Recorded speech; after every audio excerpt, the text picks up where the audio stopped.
Okay, we're live on 13 channels now. Okay. Broadcasting on 13 channels, or maybe 14. Hello, everybody. Debbie? Is that you?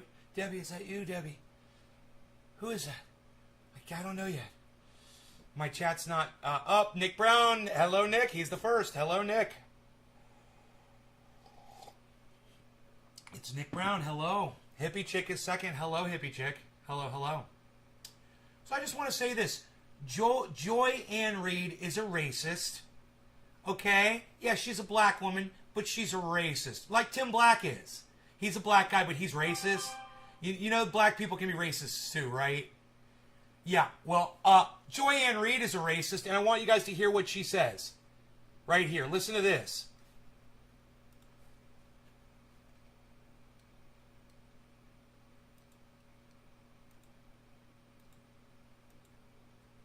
If you've been watching the news for the past few days or on Twitter or TikTok, you're probably familiar with the name Gabby Petito, the 22-year-old aspiring social media influencer who was reported missing after her fiancé returned from their van life excursion without her.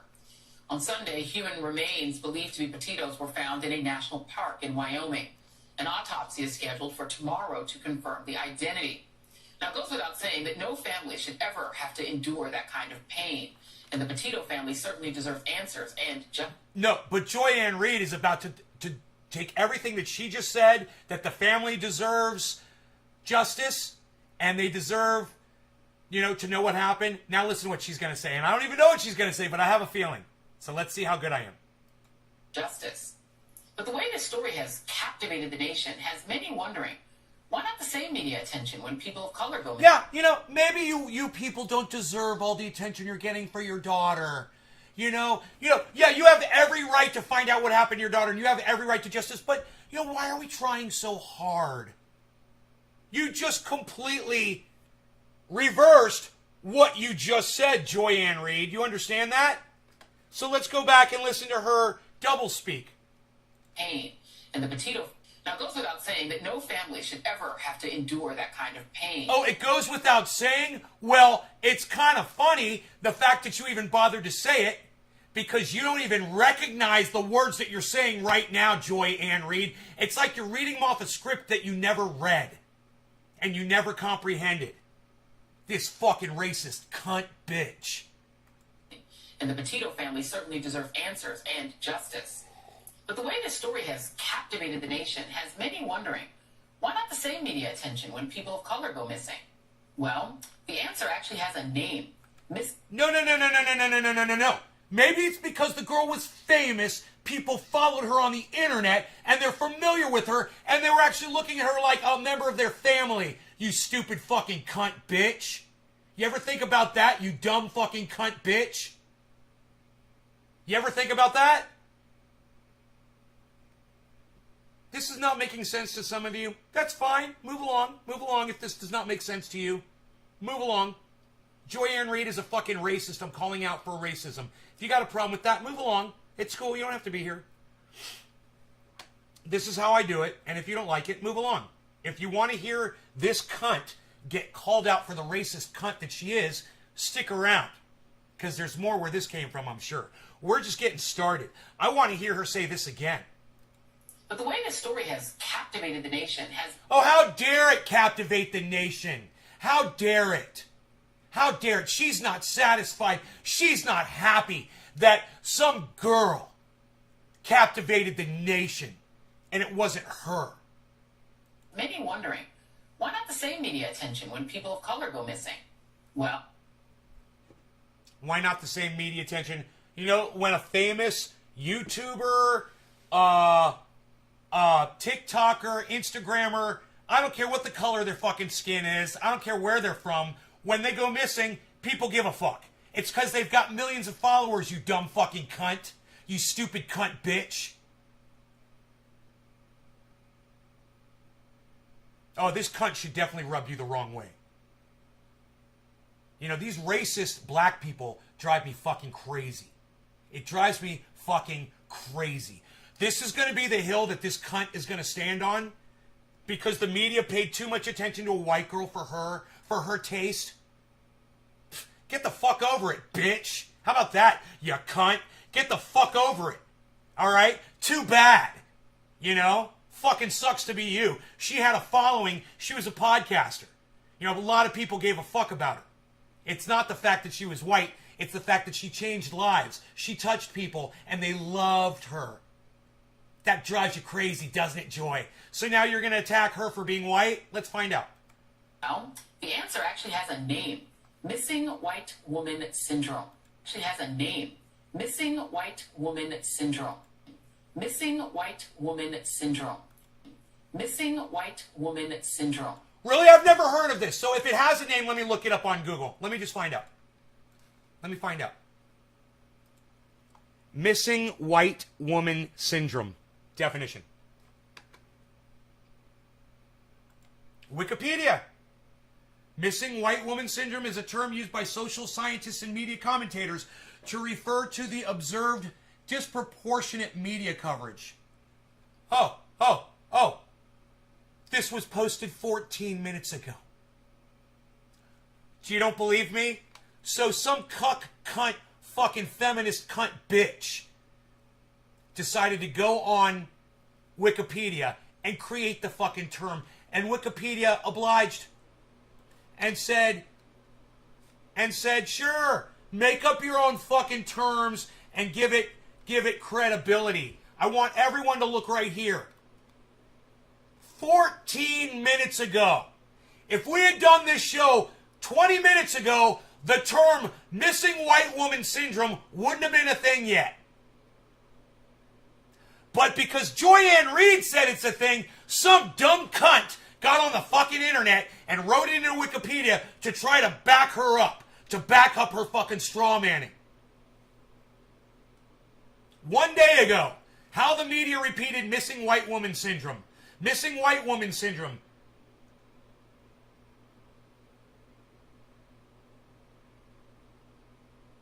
Hold on.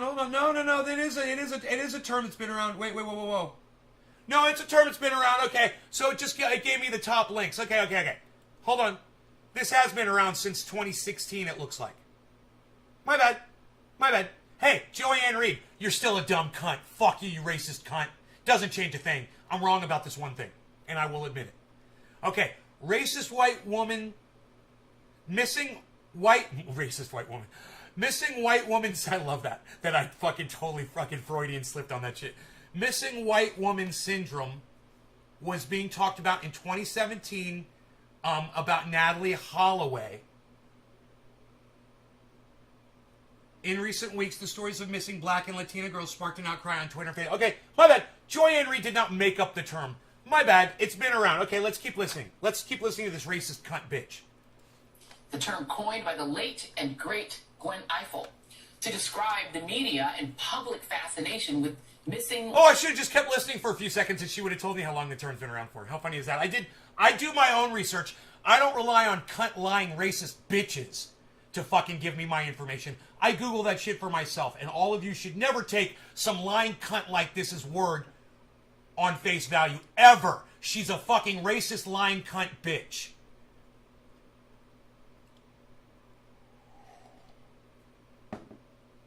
Yeah, and hey, Billy, that's a great question.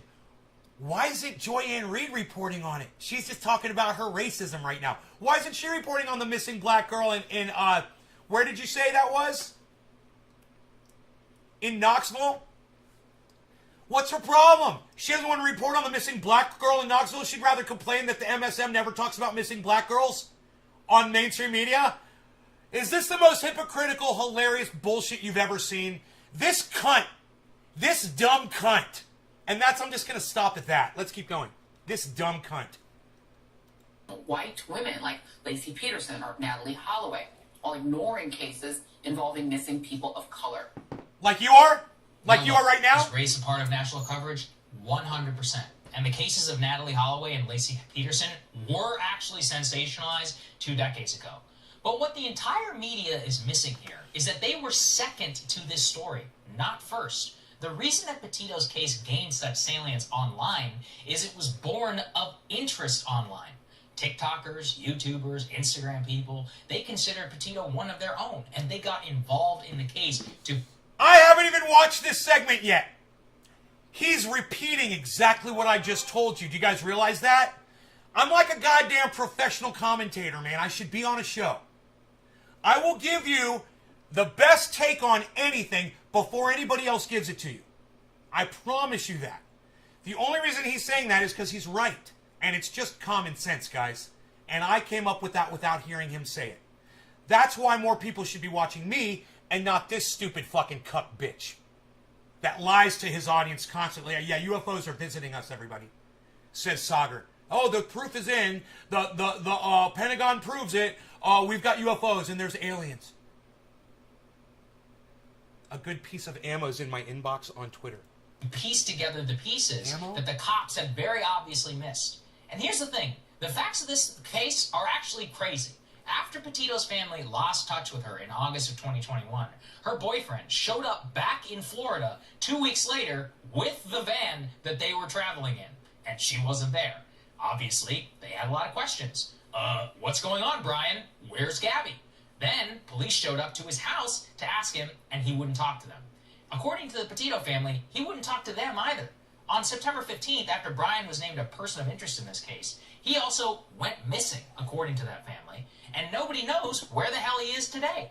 As people online became aware that Gabby was missing, a groundswell of online sleuths actually became involved. And what received particular attention was a resurfaced body camera footage of a police stop of the couple in Moab, Utah, where Brian and Gabby were actually involved in a fight on August 12th, 2021. A bystander in Moab saw Petito and Laundrie arguing, in which Petito apparently hit Laundrie in the arm as he was keeping her away from her phone. Now, that bystander heard Petito say, quote, "Why do you have to be so mean?" And he was so concerned, he actually called it in as a domestic dispute. Now, that call told police, quote, "We drove by, a gentleman was slapping the girl. We stopped, they ran, and down the sidewalk. He proceeded to hit her, he hopped in the car, and they drove off together." Now, body camera footage reveals that after that couple was stopped in their van, Petito was in very obvious distress from talking to the officers. So for those who are just listening here, the audio, it's a little bit muffled. Here's a very small tidbit that just gives you an idea of what it's like. Yeah, I don't know. It's some days I feel like I got OCD and I was just crazy and crazy fucking everywhere and I was apologizing to him and saying, "I'm sorry that I'm so mean." Now look, No longer got cannabis since Israel. Cheers. The entire time. She was distraught emotionally and was apologizing over and over for being mean to her boyfriend, even though a caller said something otherwise. It doesn't take a genius to see some pretty telltale signs of domestic abuse here. Right. But the cops wrote it off, and instead, they split them apart, asking the boyfriend to spend the night in a hotel while she slept alone in a van. Now, from there, things get even stranger. She posted on Instagram on Utah on August 25th. And then her mother received a strange text saying that she was going to Yellowstone and would have no cell service on August 30th. That was 5 days later. 11 days after that, she's officially reported missing after not being heard from. And that her boyfriend she was traveling with shows up back at his house in Florida with a van and no girlfriend. All of this were known to the police at the time, who then came to the boyfriend's house to seize the van in question. But then when they try to ask him questions, he refers them to his lawyer, refusing to speak with them. What do the cops do? Nothing. They said her disappearance was odd, but that there was no evidence of a crime in their own jurisdiction of Florida, so they just took the van and then they left. They didn't put... You want to defund these fucking pigs? Dude, they need money for an education. These pigs are so fucking stupid. I knew that guy was guilty as soon as I saw him on the dash cam. I was like, that guy's a murderer. A pig can't tell a guy who's a fucking murderer? Maybe pigs need to go to prisons and see what fucking inmates look like. People who've been convicted of murderers. So they get an idea what they look like. They look like human fucking coyotes. They look like somebody took a coyote and bred it with a fucking human. They're fucking scavengers and they look like they're fucking scavengers. They're bottom feeders. Put a car, they didn't pressure the family, nothing. So, lo and behold, a few days later, when the FBI decides that the Laundrie is now a person of interest, he's nowhere to be found. They literally let him skip town, even though the dude showed up at his house with the van they were both in and refused to talk to him. Seriously, am I crazy? Is this not the easiest case to figure out ever? While the police were apparently letting the prime suspect go, people online were actually surfacing details everywhere. Geolocating, figuring out her past whereabouts. In fact, it was a pair of YouTubers themselves who happened to drive past Petito's den on August 27th in Grand Teton National Park, who then reviewed their footage and alerted authorities to the location where her body was eventually discovered. Various sightings of the couple have been reported, also on social media. The explosion of interest and a nationwide manhunt now underway for Laundrie at this time. But the review of the details is merely to underscore that both this is a pretty extraordinary case in which a person who already had a following on social media was involved in an objectively crazy situation, and where others sought to do what they could to try and locate her. And the nature of so much of MSNBC and CNN coverage in the last several days has been to essentially try and shame people for caring or tuning in or trying to help. But they ignore that unlike in the 90s, they aren't the ones who actually created the interest. It was organic. It actually stemmed from the facts themselves. I really don't know how many times we have to discuss on this show. Shaming people is likely to have the opposite reaction when you're trying to elevate something. And number two, I cannot think of a better opportunity than for anyone discussing the case, as I am right now, to draw attention to two big crises that we have in our society. Let me pause for 1 second. Hey, Lay Troll, I blocked you. You must have me confused with Dr. Cushman. Go head back over to his show. He likes people like you. I think you're a fucking cunt and I fucked your mom. You're probably my kid. All right, go fuck off. One is domestic abuse, which has actually skyrocketed during the pandemic, and for which so many women suffer. And two is missing persons. Advocates are 100% correct in noting how many minorities go missing in the country. There are a lot of resources that people should look into if they're interested in helping and being aware to find other people who are missing. Get stuck in the house together, man. Intention always people miss go crazy. Is that talking down to people almost never works. You know, while others have consternation. You got ladies' night out. You got fucking the golf course. You go going out drinking with the guys. You know, we've got baby showers. Oh, we're going to a baby shower. Oh, you know, men and women are always looking for excuses to get the fuck away from each other. To get the oh, I got to go work 8 hours a day. Oh, I got to go take care of the kids. Oh, yeah, let's have kids. That's gonna fucking be more of a reason for us not to be right up on top of each other all the time because you're gonna have to take the kids here and I'm gonna have to be at work and blah blah blah blah blah.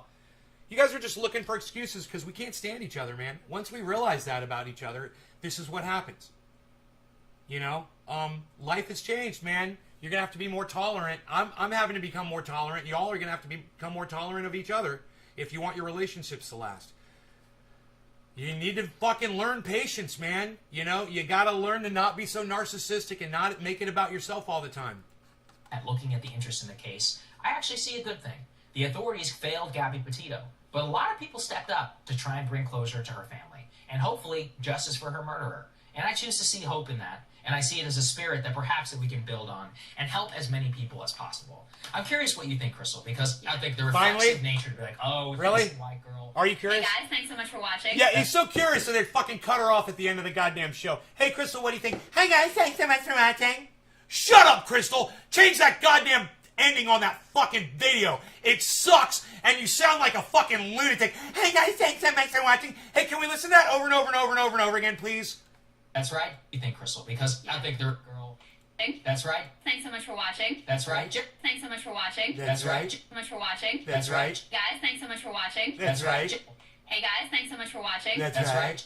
Hey guys, thanks so much for watching. Hey guys. Hey guys, thanks so much. Hey guys. Hey guys, thanks. Hey guys. Hey guys, thanks. Hey guys. Hey guys. Hey guys. Hey guys. Hey guys. Hey guys. Hey guys. Hey guys. Hey guys. Hey guys. Hey guys. Hey guys. Hey guys. Hey guys. Hey guys, thanks so much for watching. Hey guys, thanks so much for Thanks so watching. much for watching. Fucking hate that shit! God, your voice is annoying, Crystal! Your voice is so fucking annoying! I love you. But I fucking hate your voice! Get a better fucking microphone. I don't know what to tell that woman. She's very smart, and she's beautiful, but goddamn, shut the fuck up. Alright, write it down. Your voice is like fucking nails on a fucking chalkboard. It is so grating and hard to listen to. Yeah, I remember when I was younger, and I would meet someone on the internet. I'd meet a girl. And we'd be chatting and shit, and we'd be like, yeah, we should call each other. And I remember before the call, I'd always be like, God, I hope she's got a sexy voice. because, you know, I'm an audio guy, and even though I am losing my hearing, and I do tend to yell a lot more now, the sound of a girl's voice was actually pretty important to me growing up. You know, I was picky. You know, and if you didn't have a sexy, smooth-sounding voice, I wasn't going to be interested. You could be the most beautiful woman in the world, but if your voice wasn't on point, it just wasn't. It wasn't going to do it for me. I know that's kind of fucking weird, but I just like a sexy voice, man. I like my woman to have a sexy voice. Crystal fucking ain't got it, bro. She has not got a sexy voice.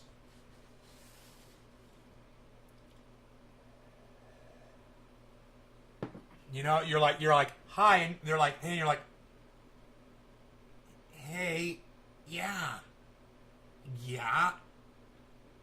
Ugh, cringe. Anyway, let's talk about what Jimmy Dore found for us. A really good piece of video here. And it's just starting to get hot when I get in. So, you know, I'm 19 minutes in. I'm 19 minutes into this video, and we get.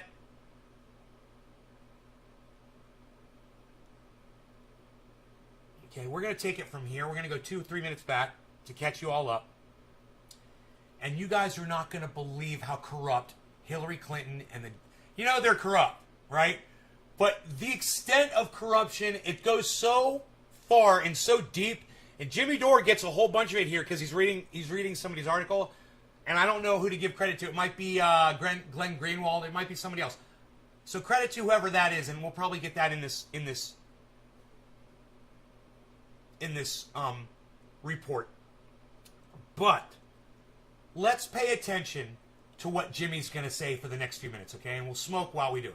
Let's bring out the bong. Is on private internet forums and chat groups. Blue Anon is on cable news every single night, spewing deranged stuff like this. And there's the guy right next to her, Franklin Foyer.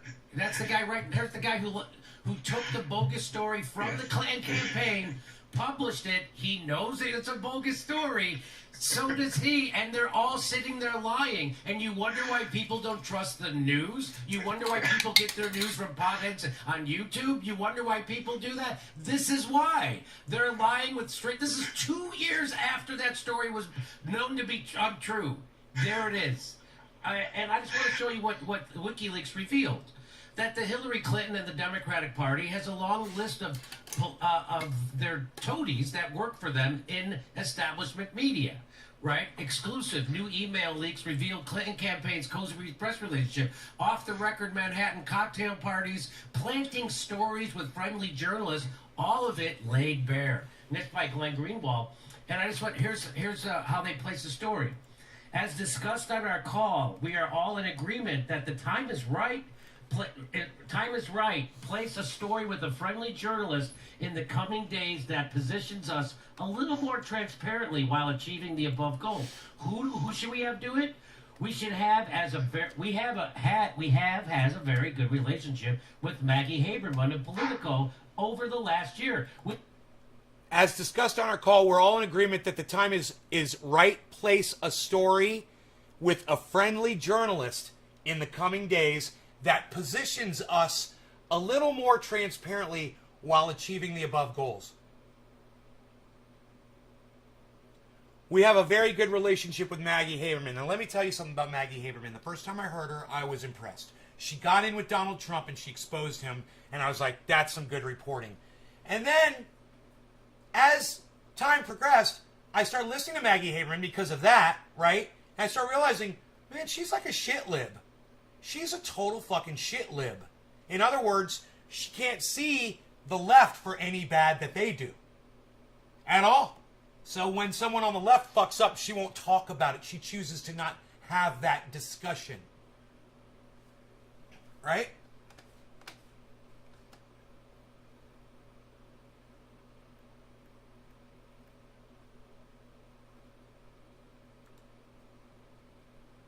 I do too. I applaud her.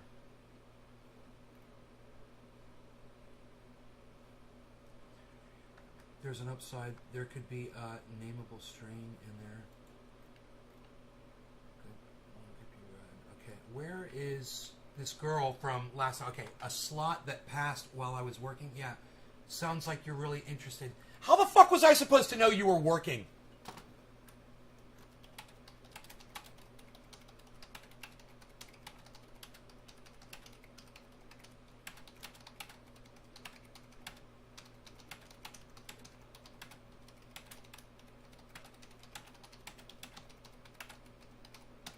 I mean, I'm trying so hard. This girl's just being difficult. And, you know, I understand what's going on. I stated my case on Twitter about why we shouldn't defund the police, and she already realizes she's lost this fucking argument. She agrees with me. And she doesn't want to come on here and have the debate. She's trying to say, why did you ask me to come on your show last night while I was working? And I'm like, how was I supposed to know your work schedule? We were having a discussion, and I said, well, why don't you come on the show? I'm live right now. Then silence. And then an hour later, she responds, and I say, come on the show, we're live. Again, silence. And now today, oh, I was working. Okay, well, you didn't say that last night. Okay, I understand you were working. Come on today. She says, a slot that passed while I was working? No, the slot is still open. You come on my show anytime you want. If you think it's imperative that we push the narrative, defund the police, I want to have a discussion with you about it. You know, you're going about this the wrong way. I came up with the right way. You don't defund the police. You just retrain them. You take away their toys. They don't need to be a goddamn militarized army. Okay? You take away their firepower. You take away their sniper teams and their SWAT teams and all that bullshit. All right? And their tanks and their MRAPs and their, you know, their armored personnel carriers and their fucking their noise cannons and their fire engine spray hoses. You know, you take away all that shit, you retrain them, and you employ them correctly, and you punish them when they fuck up correctly. You don't fucking defund them. You know, we need fucking police. And these millennials today, sorry kids, you might not have ever had your life saved by a fucking cop. You know, maybe go watch a movie where that happens to somebody and see what police are supposed to do when they're actually doing their job. They save lives every day. You know, right now, there's someone thankful for a police officer somewhere in the United States and somewhere in the world. Every second, there's someone thankful that there's a police officer there for them to help save their life. Because that's what police do. Now, yeah, they fuck up, and they need to be punished for that. And until we start fucking punishing them for this, they'll continue to do what they're doing. So that's all we have to do. Defunding them is just not the answer. That's all. That's the fucking argument. There's not even a debate to be had. And that cunt's a twat doesn't deserve a debate? Whoa, dude. Whoa. Is that how you feel about her? Why don't you tell me how you really feel, bro? I mean, she was being a little evasive, whatever. You guys got in there and you fucking attacked her. I wasn't trying to attack her. I want to have the fucking debate. I want to have the discussion. I just want to prove my point to someone who has the opposite opinion. You know, I want to talk to someone who says defund the police, and I want to tell them why they shouldn't be saying that. Why what you should be doing is writing a bill to end police violence. Like I did years ago. What was it, 2017, 2014? I wrote a bill to end police brutality. That's how you fucking end police brutality. You don't just pull the rug out from all the police and think that, oh, and people are just going to stop doing crimes now. Everything's going to be fine. Until that day there's somebody busts your door down and robs you or does worse. We need police. That's my argument. Come at me. You know, what's your argument? I'll bring you live on my show if you can fucking think you can explain that to my audience. I say they hand over all the tactical equipment and maybe we can make a compromise elsewhere. Apologies, she showed super inferior intelligence, yet she was trying to portray an IQ. I lost my shit. I know, Billy. I saw that too, bro. Hey, man. I don't attack people on what I notice about them personally. I try not to. I just want to have the debate about one specific ideology that I disagree with. You know, I'm feeling pushback, but you guys were rude to her. You guys weren't very accommodating to her, and that's okay. You guys, I want you guys to have my back, and if you guys are passionate enough to call someone a cunt on Twitter or to tell her to go fuck herself or whatever, if that's what you feel, fuck yeah, man. Fuck that bitch. That's how I feel. Fuck that bitch. You know, at the same time. You know, I wasn't really getting that from her at first. And I noticed, and I was like, well, okay, you want me to jump through your little hoops? Okay, I'll jump through your hoops. And you guys don't like to see me having to jump through people's hoops. And I love you for that. I love you for that. She was totally manipulative. She was totally being evasive and manipulative. And I watched the whole, you know, I was like, this is going to be interesting. Cool, we're going to have a conversation. Let me just say how I feel about this. Can't wait to hear what her response is. Her response was, a slot that passed while I was working? Yeah, sounds like you're really interested. I don't know, maybe she didn't see my responses. I literally gave her my argument. I said, what are you going to do when someone robs you? And her response was, bad guys aren't criminal. And then Billy Ballantyne went and looked up the word criminal, or bad guy, and the answer was a criminal. So that wasn't even it was just a straw man point that didn't even hit because it was not factual. It was a lie. Even though it was said very subtly, hey, you know, she's trying to straw man me. I know, I saw it. Billy fucking totally picked up on it. I love that, Billy. Billy totally saw that shit. He's like, she's straw manning you, bro. That's bullshit. I'm like, right on. How about we do this when it's convenient for you? You really want to have... You know what she tells me? Go watch Fred Hampton Leftist. I'm like, that Nick dude? No, thank you. That guy, like you, he calls cannabis pot and weed. You guys insult my intelligence when you do that. I don't want to talk to people that refer to cannabis as pot and weed. You guys sound like fucking idiots. You know, you're putting yourself down. You call yourself a pothead? You're going to go smoke some weed, pothead? You know?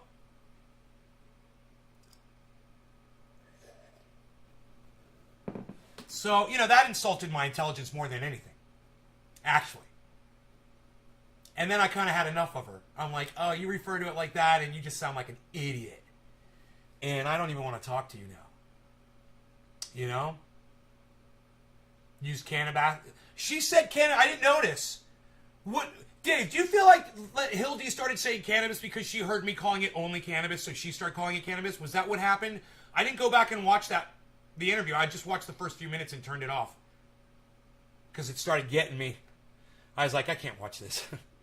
I got a little emotional. I mean, I get emotional when I just see one of her 15-second videos. She just put up another amazing one. I'm putting them up on Twitter, guys. You know, if you're interested, you know, you could download the app. I'm just saying. You could be on Twitter, hanging out with us, over there, chilling. Yeah, I'm just saying. Fuck you! That's what I'm really trying to say. He said marijuana and changed it. I don't know. It might have been... Oh, she said marijuana and changed it. I don't know. She also said peyote and weed as well. Millennial. Peyote and weed as well.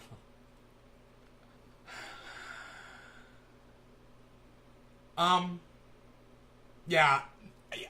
I'd still have the debate with her, and I would be very respectful and nice. But I do not like her attitude towards me. But I know that she got that attitude throughout the course of us trying to have the discussion, and you guys interjecting your stuff in there, that didn't help. But I'm okay with that, man. I am totally okay with that, you guys interjecting like that. And I don't mind. I want you to know that. That's your opinions, and I want to hear them. That's what Twitter is for. More of that, please. Billy and Nick. And anybody else who got involved in that conversation. I wish you guys would go to my tweets and replies and get involved in these conversations. It makes them so much more fun for me. You know, to see what you guys have to say as well. But, you know, I think I've already stated out all of my points here. My point is, you know, I'm concerned about police brutality too. You and I just have a different way of trying to go after it. It's almost like my ability, my right to possess a firearm. It's like the same thing. It's like you want to see school shootings end, so you want to take all the guns away. And I want to see school shootings end too, but I don't want my gun taken away.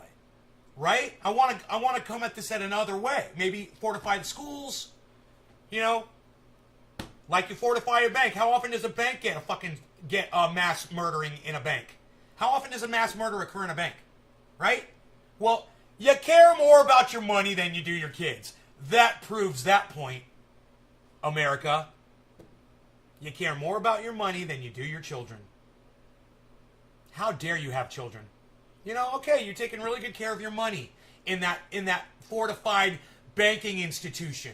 But your children go to a soft target?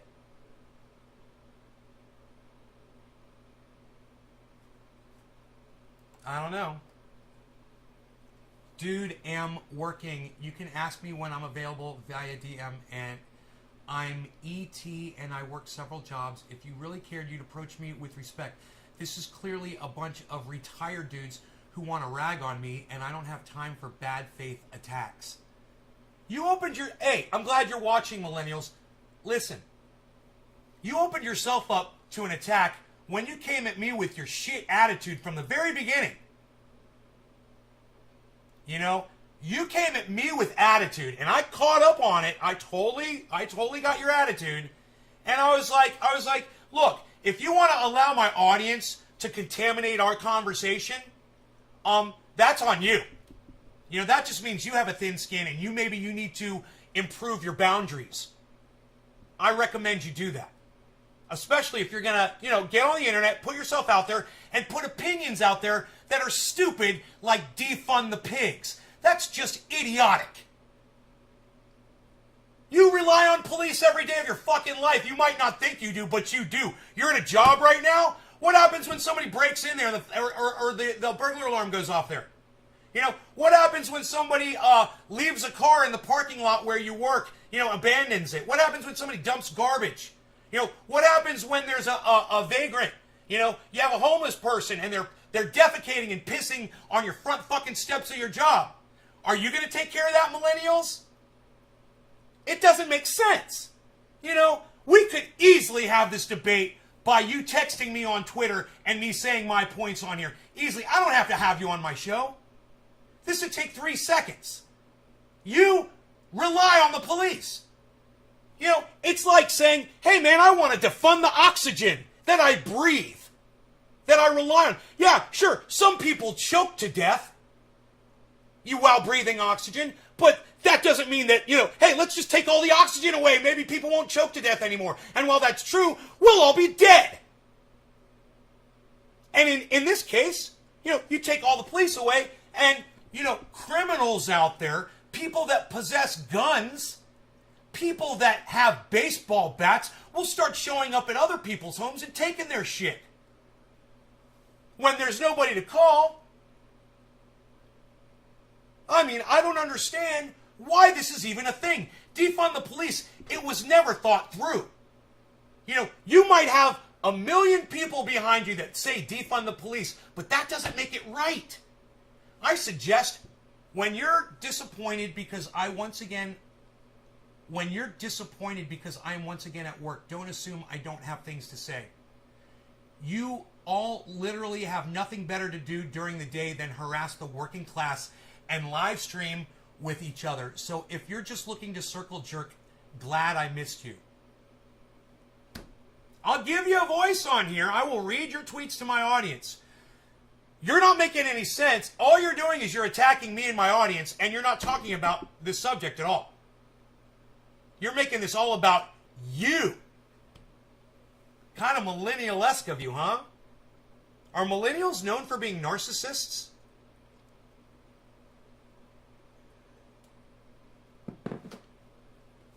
Millennial? And let me tell you something, millennial. Let me tell you something else. It's separatist. You know? It's discriminatory to call yourself millennial. You know why? I could just call myself white guy. Same thing. right? That's kind of discriminatory, isn't it? For me to refer to myself as white guy? It's discriminatory. You're literally separating people from you by branding yourself a millennial. Are those the only people you'll talk to? Are those the only people you relate to? Is that how you identify? By the year you were born? Something you had no say in whatsoever? You're proud of that? You know, you want to attack me personally? I'll fucking attack you personally. How about that? You like that? Let's talk about you, since you want to make this about you. Millennial splaining. You know? And I like your little sexist take on your name there too, on mansplaining. It's almost like not only are you discriminatory against people who aren't in your age group, but you don't like men either, do you?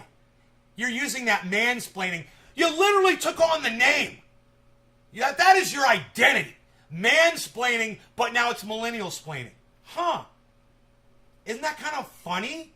Wow, I bet you're really going to see yourself for who you are here in the next coming days and weeks. Now that we've had this conversation. And I hope you grow, millennials. I hope you grow from here, from this point. You know, and next time somebody, an elder like me, approaches you and says, hey, let's have a debate, maybe stick to the debate topic next time, and you might get more respect instead of trying to attack them or their audience members. And yeah, my audience members are cunts, and they're the best fucking cunts on the planet. They will fuck you up if you fuck with me, and I love that about them. And you know what? You keep doing what you're doing, and you'll have people like this too that'll back you up. And there's nothing wrong with that. It's a good thing. It's a good thing to have people that listen to you that want to hear what you have to say. You know? But, you know, I recommend that instead of attacking me and my audience, that you come after the narrative. You know, I say defunding the police is stupid, and you say we should defund the police. You want to have a discussion about that and drop all the personal bullshit? I'm still here, and I'm always here for that. So if you want to have that discussion, let me know. You know, and if somebody holding up a mirror to your face was a little too harsh for you today, somebody, you know, calling you on your personal bullshit was a little too harsh for you today, millennial splaining, you know, maybe that will lead to some growth for you. And I hope it does. I really hope it does. I want to see people grow. I want to see everybody get bigger and better. Like my friend Cobra Dad. Cobra Dad! Cobra Dad! Cobra Dad! Cobra Dad's here, everybody. You should check him out on Instagram. What's the name of your new show, Cobra Dad? I like the name. I can't remember the title, but I like it. Like having a job is some kind of a gold star. Oh, yeah. That was funny, right? The whole job thing. I caught all that.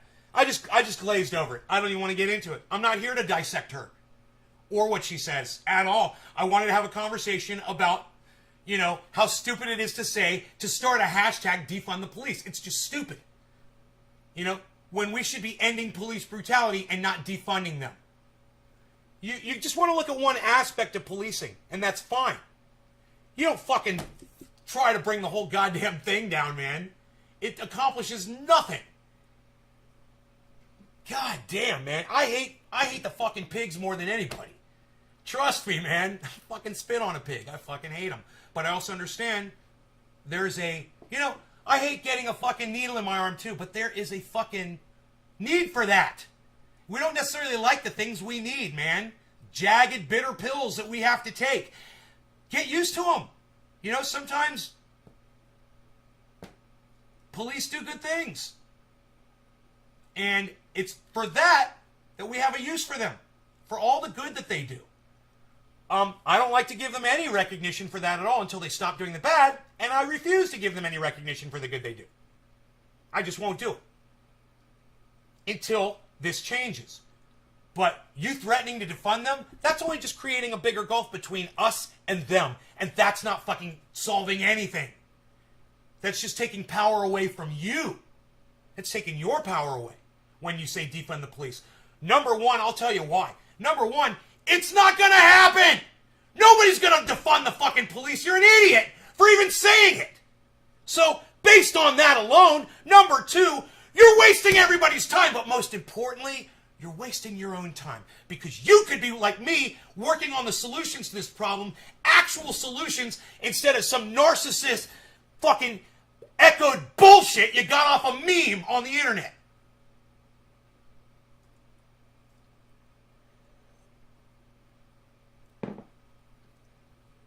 Hey, Debbie! Hi, Debbie. I'm so glad you're here. I was wondering what happened to you. You're kind of slipping, Debbie. I hope everything's okay at home. When Debbie's not the first one in chat, man, I am concerned. I'm getting to know you guys too well, man, and I don't like it. Is it 7:10? God damn you, hippie chick, with your fucking timeliness and your time posts. All right, it is 7:10. It's time to smoke, everybody. Per hippie chick. I've got this incredible... Now, we did get off track. And I'm glad that Millennial Splaining came in or tweeted at me and is watching the show, was watching the show. That's great. You know, she brought all of that on herself, and she could have risen above. She could have ignored you guys, and she could have just spoken to me if she wanted to. She chose not to. She chose to get into it with us. And unfortunately, you know, when you get into the mud, you get dirty. And I didn't want that for her. I really didn't. I didn't want to pull her down into our level. And that's exactly what we did. We pulled her down to our level. We trolled her down. I didn't want to do that. You know, I could see it happening, and I was kind of sad for the whole situation because all I really wanted to do was just try to convince her that defund the police is stupid. And she's not the person who came up with it. Someone else came up with that. She's echoing it. She's being a parrot, and she needs to realize that sometimes you parrot shit that doesn't even make sense. You know, you got to stop acting like a shit lib. And I know she's not a shit lib, but she's acting like the way someone acts when they ignore facts that are right in their face for allegiance to whether it's a narrative or a group of people, like a political party or a political objective, like defund the police or Medicare for all. And you're not willing to look at the negativity. You're not willing to look at the fact that it's never going to happen. You're not willing to look at the fact, you know, that's never going to happen. Of course that's never going to happen. So think about that. Defund the police. No. Defund the police. No. Defund the police. No. Defund the police. No. Defund the police. Defund the police. Defund the police. No. Please defund the police. No. Hashtag defund the police. No. If you don't defund the police, we're going to be really mad. No. Okay. So it ain't going to happen, right? So what is the solution if it's not defund the police? Can't we work towards the solution? Ending police brutality now? Can't we end police brutality? Yeah, reform the police. Reform the police. Well, yeah. Cobra Dad gets it. I'm having some health issues. Oh, Debbie, I know. I could tell. I'm so sorry, honey. I hope you get better. Whatever it is. For me, for my and your future reference, when I see you talking about a twitty and say the word debate, I'll stand back till it's obvious the debate will not happen. Okay. Billy, don't do that. Don't do that. Your opinion means more to me than some cuck bitch that I want to fucking debate. And millennials, I'm not calling you a cuck bitch, just so you know. I'm just talking about random motherfuckers. And millennials, I want you to know also, whether you're watching or not, I still have respect for you. I still have respect for you. You and I agree on a lot of things. And I want you to know that I know that. And I'm not mad at you. You know, you responded to my audience probably like I would have responded to somebody else's audience if I didn't know what I know today about people and narratives and opinions and getting along with other people. So I don't hold any of that against you. I want you to know that. And I assume you're going to go your way. You're never going to look at me or come here again. We deserve that because that's the welcoming we gave you. But at the same time, I want you to know that you'll always be welcome here. You want to have that discussion, and you'll find out that I'm actually a really nice person. And I am the kind of person you can talk to. All right? And I know we have a lot of fun on this show, and I do get into character a lot on it. And when it comes to debating, I'm out of character. When it comes to interviewing, I am out of character. So if you want to meet the real guy, if you want to meet Ben Shader, and you want to have an adult discussion about this on my show, and I won't be playing the character Trendy Nay, I promise you that. Feel free and feel comfortable enough that you could come here if at some point you decide to do so, and you will experience absolutely no animosity from me for anything that's been said up until this point. None. We'll start with a clean slate. We can have the discussion. The reason why is if we want to get things done, we got to learn to work together. We've got to figure out what we're doing wrong so we can start focusing on how we address these problems correctly. It's just like climate. You know, I just watched this 8-hour fucking show yesterday with my audience about climate, and we destroyed it. We destroyed them. It is a money grab. None of their solutions will change anything except make them rich. I want to save the planet. I believe climate change is murdering us. I'm in Northern California. I've been experiencing these fires for 6 years. Being evacuated, all sorts of horrible nightmares you don't even want to hear about. Understand, I care. I'd like to try to work towards solutions. But I also understand that, Marjorie Taylor Greene saying that Jew lasers from outer space caused the NorCal fires ain't the way to fucking go about fixing the problem. And saying defund the police ain't the way to go about fixing the problem. So let's just start with that. Let's just start with saying and admitting that the hashtag defund the police not only doesn't make sense, it won't fix anything, and it will never happen. So why fight for something that you will never get? Why fight for something that you know will never happen? You've got to realize that that's never going to happen. Right? As soon as you realize that, then we start looking at my bill. And we've talked about your thing, defund the police. It doesn't work. It's never going to work. It won't ever be accepted. But my bill, not only is my bill great. Hill D just tweeted thank you to Dr. Destructo.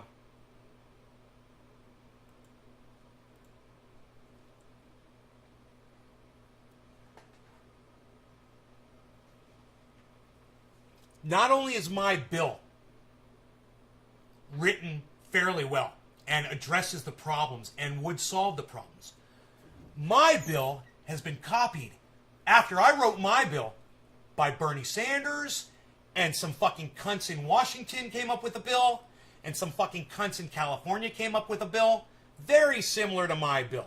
So you got to ask yourself, does Nay really have it right? Come look at my bill. See what I wrote back in 2014. I've been talking about this for years. That's why it was so easy for me to take the fucking legs out from underneath your defund the police argument. You literally, it just doesn't make sense. And anybody that just listened to this conversation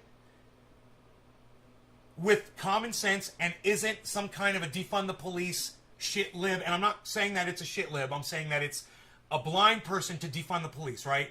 Someone who is blind to that cause and won't listen to reason, listen to this and be like, he's right. I do want to end police brutality, and defunding the police won't work. So he's offering a solution. Let's look and let's at least talk about his solution. Let's start there. Let's start with something that will work at least. Man, you got a bucket of water, and I've got a can of gasoline. We've got a car with no gas in it. And you're like, yeah, but I got this bucket of water here. Millennials, your bucket of water isn't going to help us right now. And that's all defund the police is. It's a bucket of water for an empty gas tank. I mean, it seems like it might do something. It's liquid, and it pours just like gasoline. Right? It's a facade. It's a mirage. It's a joke. And anybody with even a low IQ and common sense can figure out that defunding the police in this country is never going to happen. TJ Hooker, man. Are you fucking kidding me? This country was built on, the Marshall walking down the street and keeping order. You know, those are our heroes. You know, Bruce Willis plays a cop in the movies for a reason. America loves a cop. Seriously. Think about all the cops and all the TV shows personified, all the movies. Think about it. There's a lot. SWAT. Right? Hey, what about the longest running live show of all time? Isn't it Cops?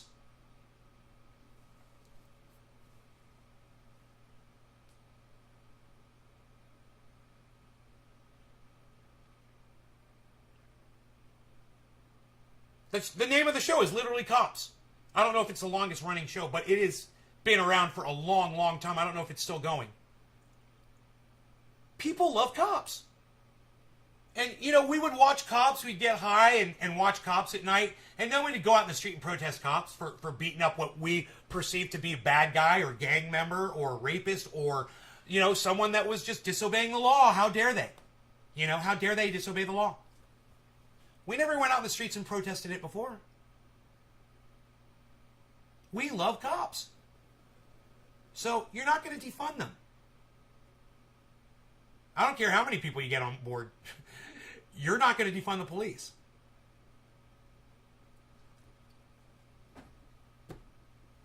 I'm just trying to get you to look at the solution instead of something that will never solve anything.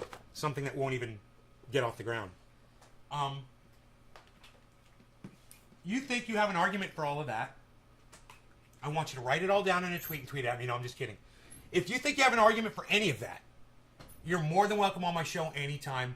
No hard feelings, millennials. I want you to know that. We can be adults. We can be friends. You might be surprised to find out who I'm friends with. And you might find out that we have very common friends. But I'll tell you this right now. You want to start respecting yourself a little bit more? Consider calling cannabis by its name instead of the words that the people who had it banned and outlawed gave you to keep us subverted, to keep the entire movement down on our knees. Potheads, weed. Guess what the word weed means when you look it up in the dictionary? A useless plant. They literally fooled you into calling cannabis weed. Use the correct terminology for it. Show cannabis more respect, and in turn, you will show yourself more respect by stopping calling yourself a pothead. You know? You're a cannabis user. Be proud of it. Be proud of the cannabis, because cannabis saves lives every day. It literally saves lives, and it takes pain away.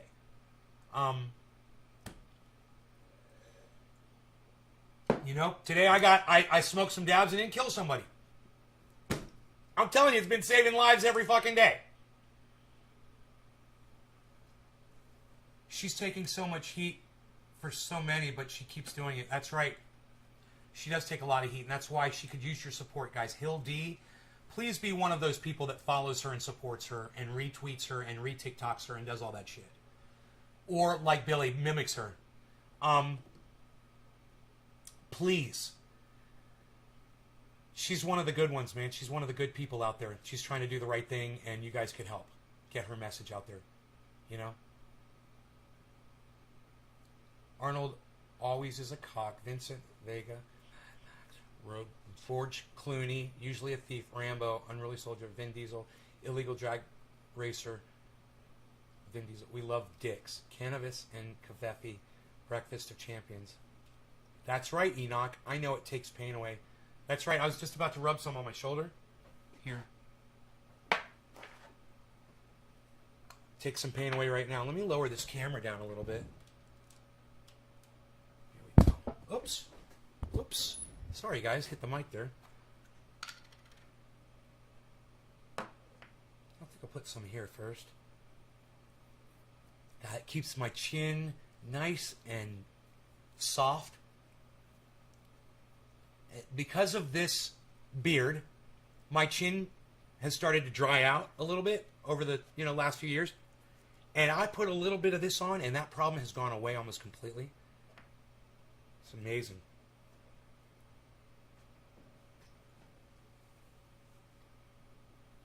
That's the stuff. Man, I haven't done this in a while. I think working out has really helped my shoulder pain. I just followed Hildy on Twitter. Good, Enoch. Thank you for doing that. The rest of you guys, please be active on social media, guys. Please be like Enoch. Everybody. Man. That feels pretty good. It's like lubing up the goddamn Tin Man from the Wizard of Oz. All right. So, Jimmy Dore is exposing Hillary Clinton here. Okay, from a story, I believe it's from Glenn Greenwald, but it might be somebody else. My bad for not knowing the author. That is saying that in an email from her lawyer, they said, we need to get this story out to friendly mainstream media outlet representatives who work with us and make us look good. So, they literally have a list of friendly reporters who they trust to push their narrative on us. So when they do something wrong, they don't have to worry about these people exposing them. Dude, that is earth-shattering news.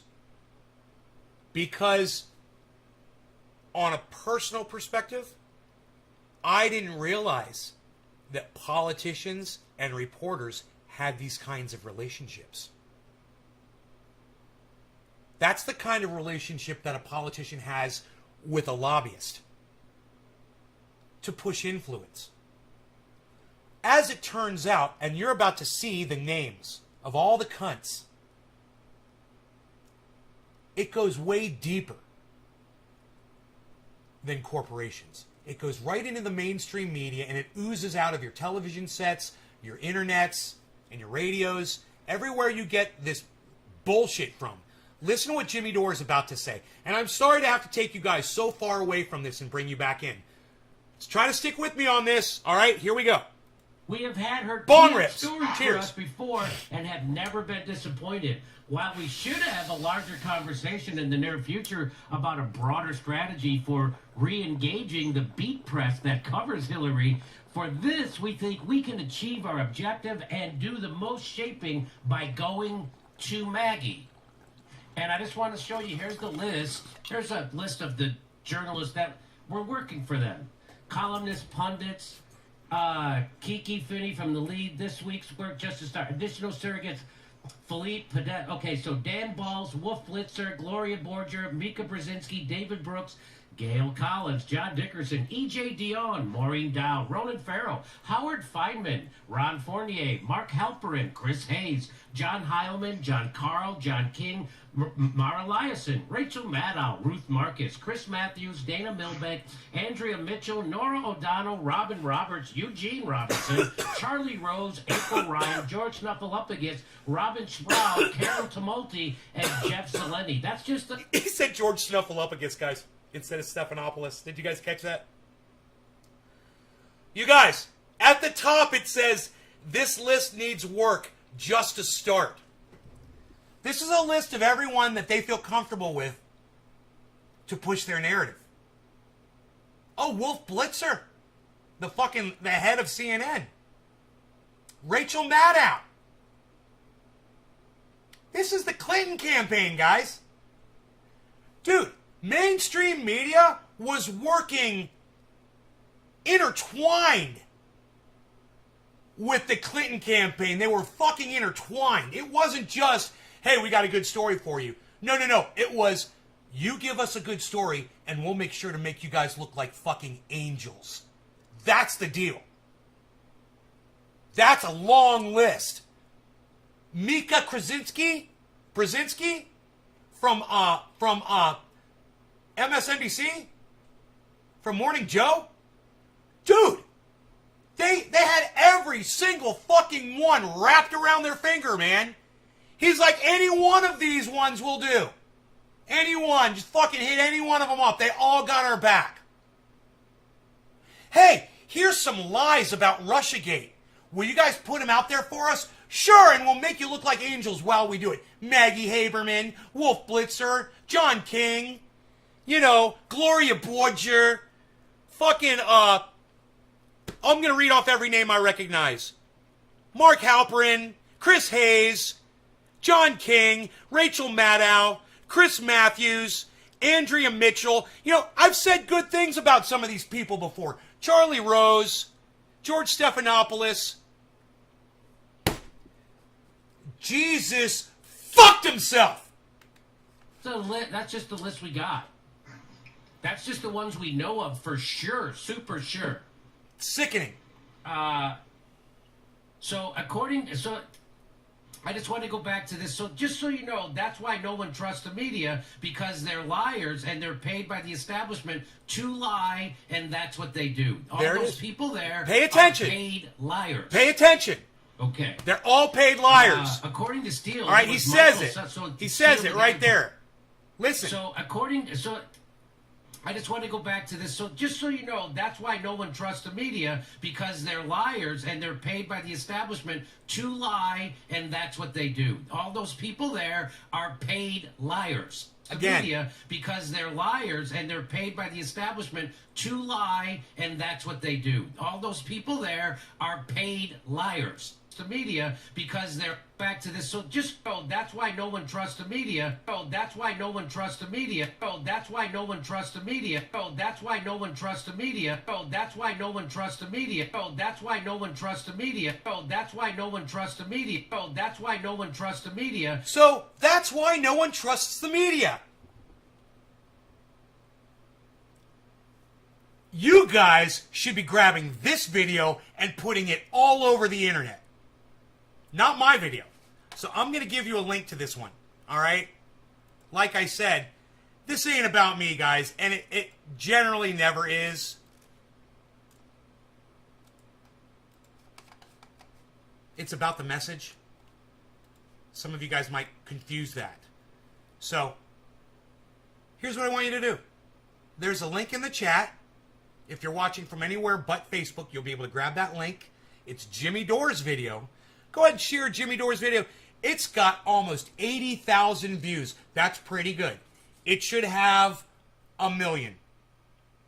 Everyone should know about mainstream media. You guys should tweet this at Wolf Blitzer. You should tweet this at John King CNN. You should tweet this at Rachel Maddow, MSNBC. You should tweet this at Chris Hayes.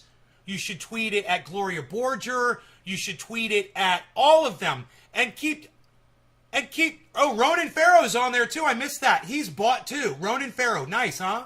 I used to have respect for that guy. Wow. He's a cunt too. They're all fucking cunts. You notice there's nobody from Fox on there or AON? No, because they just go out of their way to serve Donald Trump. So they're just as bad. And if this was, any kind of a Trump story, it would go to all those people. I mean, duh, hippie chick?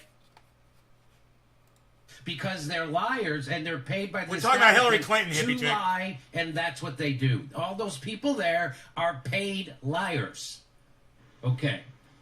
According to Steele, it was Michael. So Steele, the guy who put together the dossier, he was paid over $100,000 to put together a bunch of garbage they're just made up stories. It was Michael Sussman in July 2016 who first informed him about the Alpha Bank server story. So again, more proof that it was Sussman who made this up. Sussman efforts yielded purported DNS traffic between a Trump-adjacent marketing server and the Alpha Bank in Russia. Sussman concealed this plot from the FBI along with the fact that he was billing Hillary Clinton for his involvement. So this guy was completely, first of all, I know the FBI knew he was working for. So that's the thing that when I first read the story, I'm like, wait a minute. The FBI didn't know that guy was working with the Clintons? Of course. Well, the meeting with the FBI, for example, where he tried to push the story, or did push the story. I'm sorry, hippie chick. Sometimes I forget we're all getting high. Hopefully you're getting high too. He billed Clinton for that. No longer meeting going to cannabis. called Cannabis Work isn't and just for all. Cheers. Communications regarding a confidential project. Temporary- Now realize what he's doing. Sussman, working for Hillary Momentary Clinton, lapse of is reason. going to the FBI Due to a bomb and raid. pretending he's not working for Hillary Clinton, at the same time billing Hillary Clinton for that meeting. That's ballsy. And what that tells me is they're all working together. Hillary Clinton wasn't worried about the FBI finding that out. In fact, according to Durham, all or nearly all of Sussman's work pushing the Alpha Bank story was billed to the Clinton campaign. Hiding the money trail was established Russiagate practice. His law firm, Perkins Coie, and the Clinton campaign concealed that they funded the Steele dossier until a subpoena, I remember when this happened, until a subpoena from the House Intelligence Committee forced them to admit the truth on October. Yeah, you did. They had denied I think you it did. They had denied it, that they had anything to do with the funding of the Steele dossier, and then they had to admit that they did. They paid Fusion GPS, who got the thing for Steele to do it. The FBI also concealed Steele's Democratic funders from the FISA court when it used the dossier to show they used that. So Clinton gives money to Steele to print a bullshit dossier about Trump. Then the FBI takes that dossier to the FISA court, doesn't tell the FISA court that this was funded by opposition research by the Clinton campaign. They conceal that. Why do they got to be lying? Because it's all made up. That's why. Along with the FBI, by the way, that's how they got the warrant to do a tap on Carter Page. And again, remember, you can do there's a two-hop rule. So if they got a warrant for Carter Page's phone, they can also listen in on anybody he talks to and anybody that person talks to. That's called the two-hop rule. Whoa, you think you live in a free society, huh? Along with the FBI lawyer who previously pled guilty for lying to the FISA court to spy on ex-Trump campaign official Carter Page, it's clear that much of the criminality of the Russiagate was not from anybody in Trump-Russia collusion, but by those who fabricated. So again, it wasn't Trump and his campaign that is the criminals in this story. The criminals are the Clinton campaign and the FBI. What do you mean the FBI? We'll get to that. The indictment of Hillary's lawyer in connection with propagating a fake Russiagate story that many corporate journalists spread sheds more bright light on the seedy underbelly of the DNC media access. And we just showed you all those journalists who are on the payroll working for the DNC. Attention! And that's why they were almost all ignoring it, hoping that it goes away. And that is how you control the narrative. You choose what you report on. You choose what you don't report on. And you flood the show with all of your shit, and then people never hear the other side, or people never hear the reality of what's going on, or people never hear what you don't want them to. What Hillary Clinton doesn't want you to hear. These fucking liberals with these shit libs with their fucking censorship and their narrative control. They're fucking Nazis, man. They're fucking Nazis. That's what the Nazis did. They did propaganda.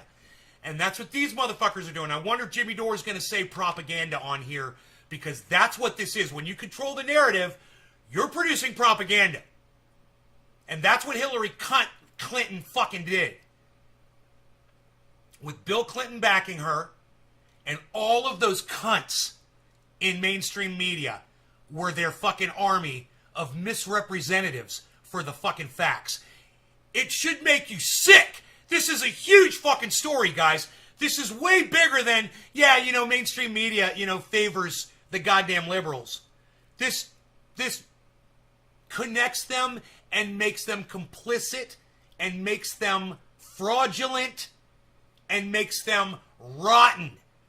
No good, to be tossed out in the garbage and never listened to again. I guarantee you this. You want to do a good thing? Take Jimmy Dore's video that I've given you the link to. I'll go ahead and I'll tweet that out for all the people that are watching from Facebook. All right? You persist on watching from fucking Facebook. All right. There is the tweet of Jimmy Dore's video. You can go to Twitter now and you can retweet Jimmy's video. That cover. You don't even have to retweet my video or put me out there at all. You don't have to support me, even though I am covering the entire thing here concisely and in a really good way. And, if I were you, I would rather someone see this, me talking and really highlighting the things that Jimmy just glazes over really quickly during his show, than just share Jimmy's, But that's up to you. You know, we'll see who you really want to put out there, and you go right ahead. There's the opportunity for you to put this narrative out there. But if you want to do something really good, share Jimmy's video out there, tweet it out there, put it in groups on Facebook, talk about it on Facebook, put it on Twitter, put it on fucking, make a video on YouTube about it. Do whatever the fuck you can, right? To get more people to stop watching all of those shows so that their total number of views goes down. They lose their viewership, people stop advertising, and they fucking go out of business. And only the companies that are doing it right will survive. You guys can help by, just sharing Jimmy Dore's one video. You don't want to go follow him. You don't want to go watch him. You don't want to participate in his live stream. Fine. He talks about shit like this all the time. My audience doesn't find this interesting. But I'll tell you, that one fact that he's covering right there certainly is, and it should concern all of you. And if it does not, well, then you're just fucking, goddamn, what the fuck are you even doing here, man? What the fuck is your point, Do something. The indictment approved by the Biden Department of Justice. Activate, not man. Trump's Department of Justice. The Biden Department of Justice and his Attorney General explicitly states that the Trump Alpha Bank story is a sham. And yet most of the journalists who spread it, Natasha Bertrand, Franklin Foyer, Dexter Filkins, Chris Hayes, have barely acknowledged it, let alone grappled with it. This is the perfect microcosm of the Russiagate fraud that the country endured for 4 years. Hoaxes were repeatedly cooked up by private intelligence operatives working for the DNC or anti-Trump factions within the CIA and the FBI, and then fed to friendly reporters who laundered the falsehoods by publishing whatever they were given without the slightest concern for whether they were true. It's just a small, this is from Isaac Shore over at the National Review. He says it's just a small sampling of the journalists who were swept up in just one botched story on the Trump-Russia relationship. But it's nevertheless frightening how easily a campaign's political and very well-placed personnel interests set wheels in motion at the FBI and in most major American newsrooms. Wheels that stayed in motion for the better part of half. Look at that. What's happening right there? I see some activity. I'm seeing activity.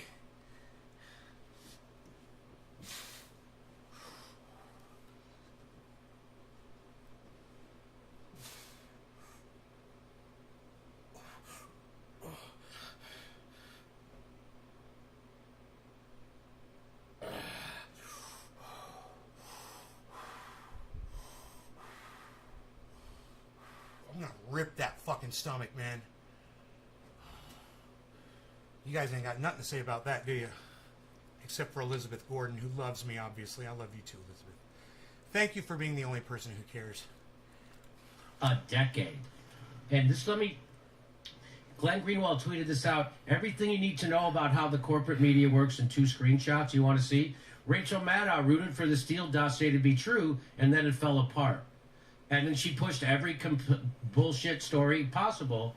And then how did she get punished? She got a new contract for $30 million a year. Do you know how much money that is per day?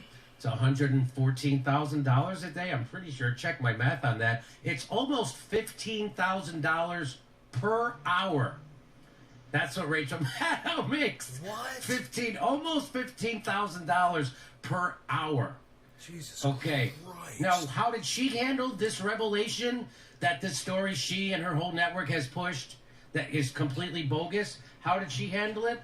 Well, by the way, before I get to that, I just want to show you that the FBI, the way they wrote the indictment, makes it seem like the FBI was a victim to Sussman and the Hillary Clinton campaign scam. Like they didn't know. Like I just said before, how did they not know who Sussman was and that he was working for the Clintons? Well, I'm going to say they did. And here's what Glenn Greenwald says.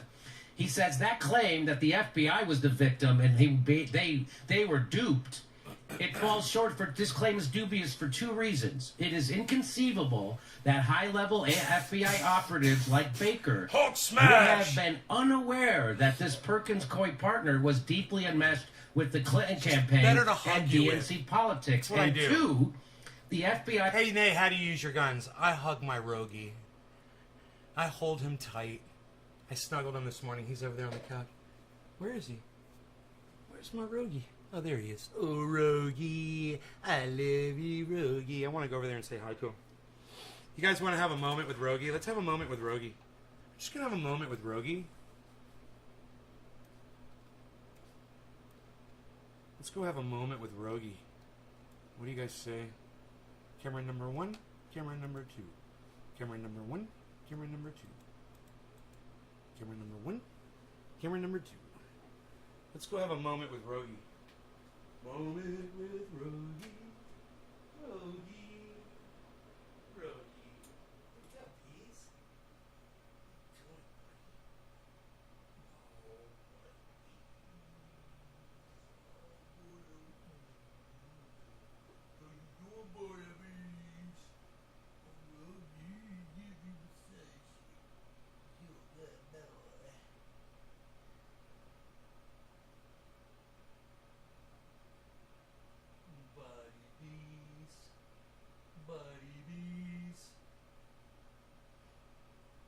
Buddy bees. Buddy bees.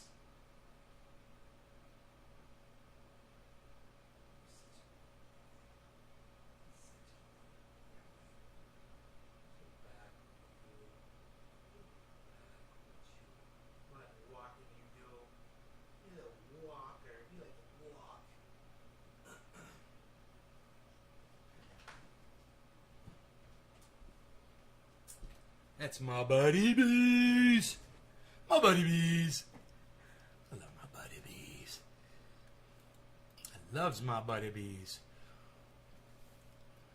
My bees. My bees. My bees. I love my bees. I love him.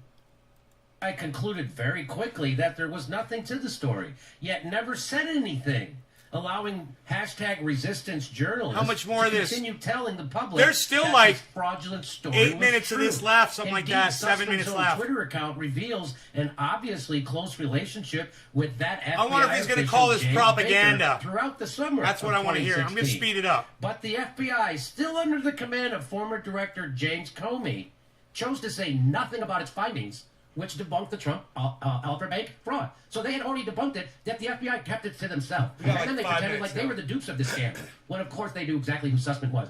So Glenn goes on to say, this in turn allowed the same army of liberal employees of media corporations that perpetrated most of the Russiagate frauds to continue to deceive the public into believing that it was true, long after it was clear that it was Army fiction. of liberal And so employees. that's the FBI's complicity in this. Wanna go And outside, now watch Beagle? how Rachel Maddow, who just got a $30 million contract for reporting stuff like this with a straight face, how did she cover this story now that it's been confirmed it's a garbage story? How did she cover it as a garbage story? This is how she covered it. On Thursday, Maddow called one of the countless resistance prosecutors in the MSNBC stable, Bard McQuaid, to impugn the charges against Hillary. So they're trying to discredit this indictment. That's how MSNBC and Rachel Maddow is reporting this. They're trying to discredit the indictment, which discredits the story. So the duo implied that the case was brought only to beat the expiring statute of limitations, insisted that the indictment should not have been brought because the lie was not material to the FBI's investigation. So it's okay to lie to the FBI as long as you don't think it's material. And it implied that it is merely an attempt to appease angry Trump supporters demanding indictments from Durham. It was left unexplained why Merrick Garland would go along with some. So there's Rachel Maddow saying that, oh, they're just doing this to appease Trump voters, and it's a garbage thing anyway. Well, Merrick Garland why would he go along with this? That's a Biden appointee. Why would he go along with it? They never talked about that. It never brought it up. And so here's my last slide. We'll go back to Aaron. We have yet again convincing evidence of the axis of power. The DNC, their corporate media allies, and the security state services that again and again conspired with one another to disseminate false Russiagate stories to the public. That's how it works. DNC establishment figures, the corporate media elites, and CIA and FBI and the NSA. So let me bring back in. Were you surprised? And first of all, Rachel Maddow again getting $15,000 an hour to lie to you, do a worse job than I am in my garage. What would you like to comment on the rest of that story? Go ahead. to me, it's a good illustration how the news media is faker than Hollywood. Like in Hollywood, the highest paid actors, they have to have some talent, right? Like they have some ability at what they do.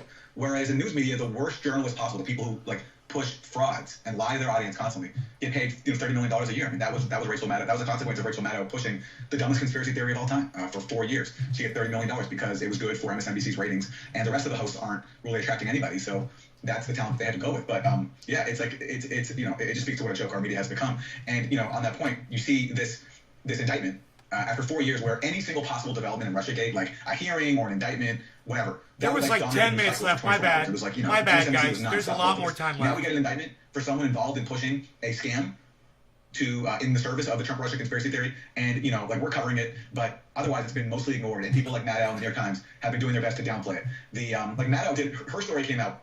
Her segment came out the night before the indictment. So she wasn't covering the indictment. She was covering a leak from the Sussman camp about the indictment and totally spun it in the service of their narrative that this was just some trivial charge. So she didn't actually cover the details of the indictment that came out the next day, which showed that the Trump Alpha Bank story, which she had pushed and praised Dexter Filkins for, talking about how blessed we are as a country, how that was a result of a conspiracy, a fabrication. So she has not yet reported that on her show, and neither I think is anybody else at MSNBC, because, again, they're not there to report the news. They're there to push a narrative in the service of their partisan affiliation, which is the Democratic Party. And look, taking the big picture here, when you look at every single plank of Russiagate, all of it directly comes from the Clinton campaign, all of it. So the first thing is collusion, right? Where does that come from? That started with the Steele dossier, paid for by the Clinton campaign.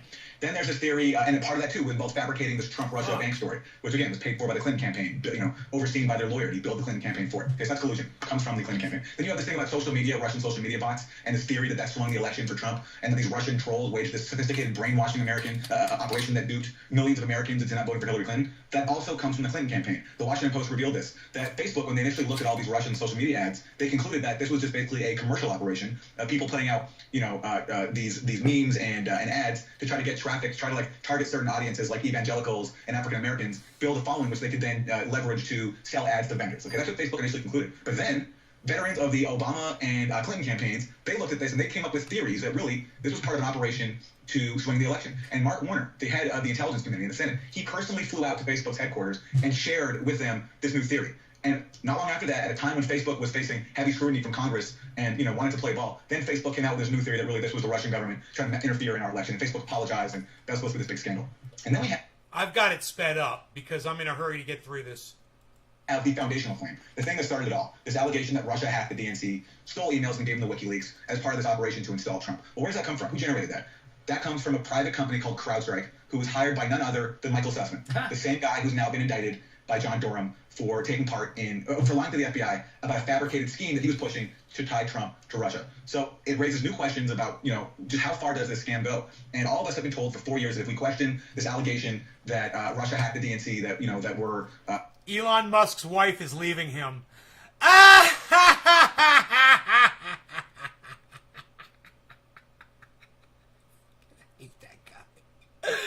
Normally, I don't rejoice in people's misery, but fuck that guy. Committing sacrilege, we've been attacked for it. So we have to trust whatever the FBI and CIA tell us. But the fact that Sussman was involved in hiring them, the fact that Sussman hired them at the same time as his colleague at Perkins Coie hired Fusion GPS to concoct the Steele dossier, and the fact that we haven't seen any of the evidence used to you could give them tea for everything, dude. It can always be tea till the very end. If you're doing compost tea correctly, it's just water with some bacteria in it, man. That's all compost tea is. So it's almost like you're flushing the whole time you're watering. Make this attribution to Russia, plus the fact, and we've talked about this before, that we learned 3 years after the fact that the CEO of CrowdStrike, Sean Henry, he admitted under oath that while in public his firm was accusing Russia of stealing emails from the DNC, that he told them under oath that actually they had no evidence of it. They had no evidence whatsoever. And the media, no mainstream liberal outlet has reported stem. this. I just put a stem in. And he admitted that in pretty sure 2017. December 2017, that's right. Yes. Yeah. So in 2017, the guy who said Russia did this said, we don't have any evidence that Russia did this. And and no one reported that. Yeah. Okay. So listen, Jimmy, so just to wrap up, given the fact that Clinton's lawyer I kind of want to hear that over and over. Fake stories in the media and the FBI tying Trump to Russia. No longer going to get this for all. Cheers, everybody. That basically, because the emails show they were embarrassing for Hillary Clinton. They showed that she was telling the public one thing, telling Wall Street something else. That they were rigging the primaries against Bernie Sanders. And so if you can tie all this to Russia, then you can distract the public from the content of these leaks and just taint it all really as the work of this evil foreign power that wants to destroy our country.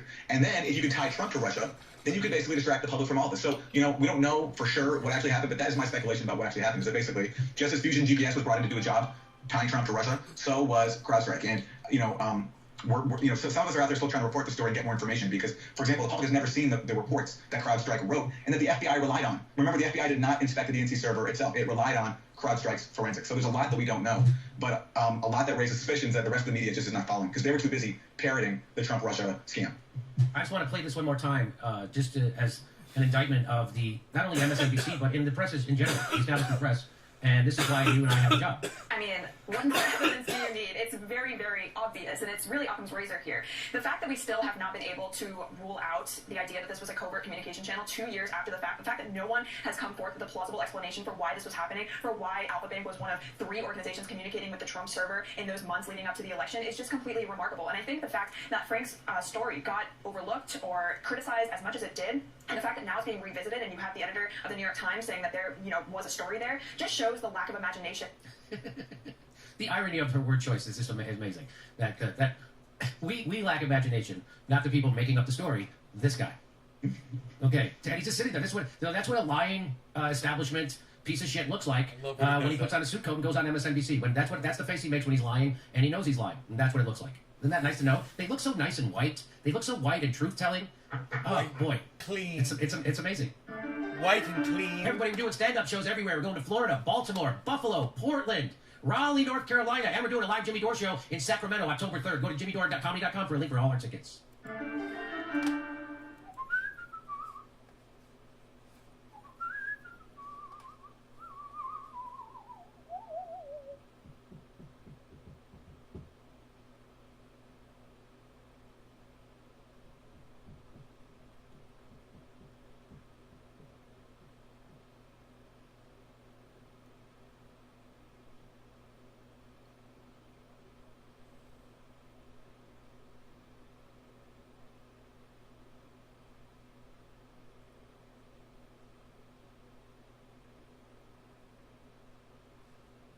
This. Oh, it doesn't say whether it's free or not? That's weird. It used to promote movies and it would say free, or it would say $4.99 or whatever to rent or something to buy, right? Well, War Games is one of my favorite movies in the whole world. It just popped up and it doesn't say whether it's free or not. Isn't that weird? I click on it.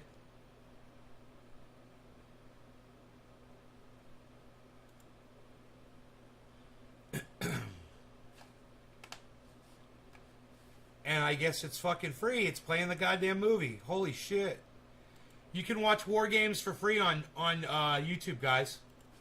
It's one of my favorite fucking movies. If you've never seen it, there's a link to it. If you're not watching on stupid fucking Facebook, you will get that link to the YouTube video.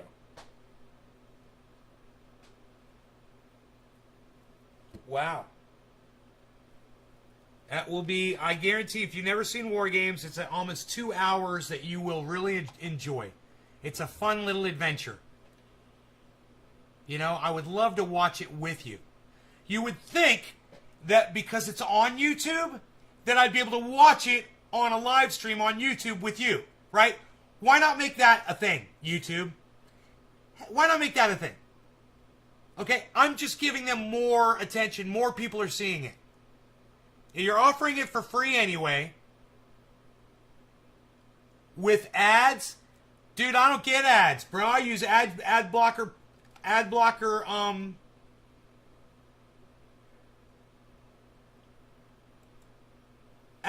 Plus, free ad blocker, bro. I use AdBlock Plus on my Google Chrome, bro. I don't ever see an ad on those with ads. I never see an ad, bro. I watch a movie from start to finish when I watch movies on YouTube for free. AdBlock Plus. Download it into your Google browser, bro. Turn it on for fucking YouTube. You'll never see another ad. Fuck ads. AdBlock Plus, bro. They got that shit locked down. Locked down. My drive has shown society is getting dumber. Drive? Where did you drive to?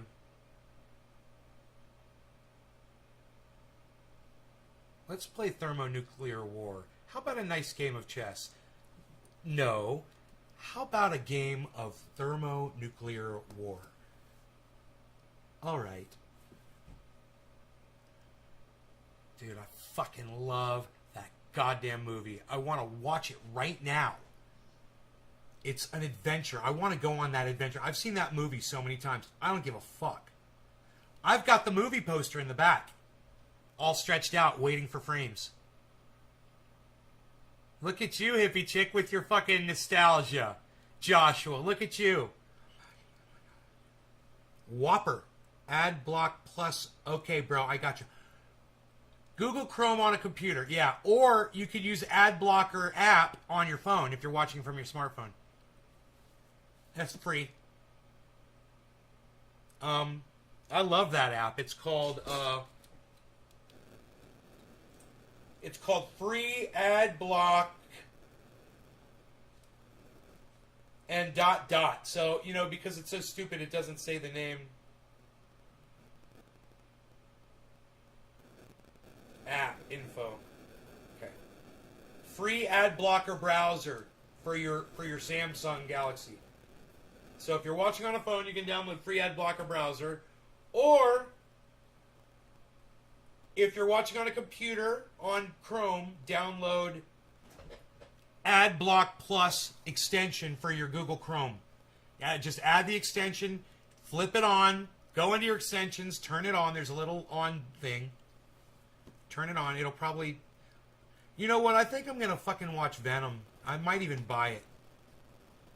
I want to see that fucking movie, Venom. And I might even buy fucking Nobody, even though they're asking so much money for it. It's so funny. They're asking $20 for fucking Nobody to buy it. You know, when I get a good movie, I want to purchase it. But Jesus fucking Christ, man.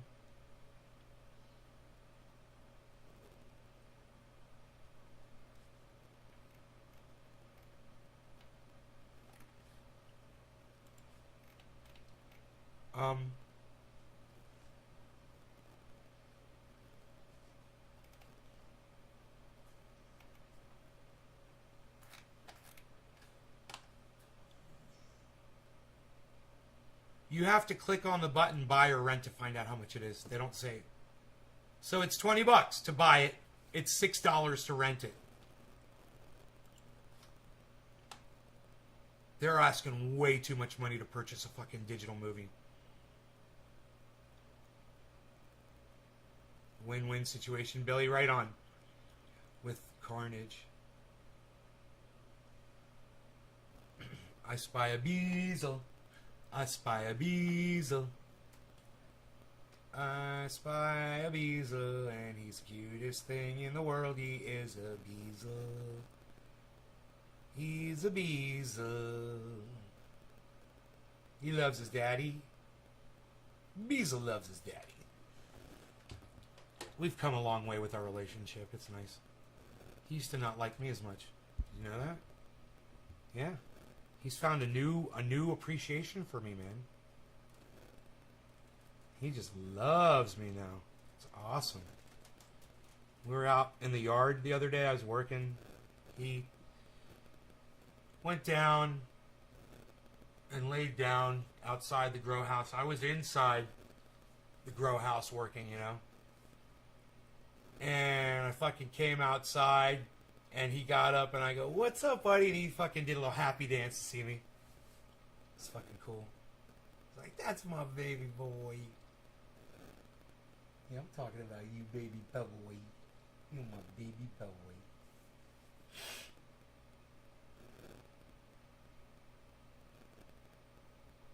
Enoch spies a beezel. A beezel.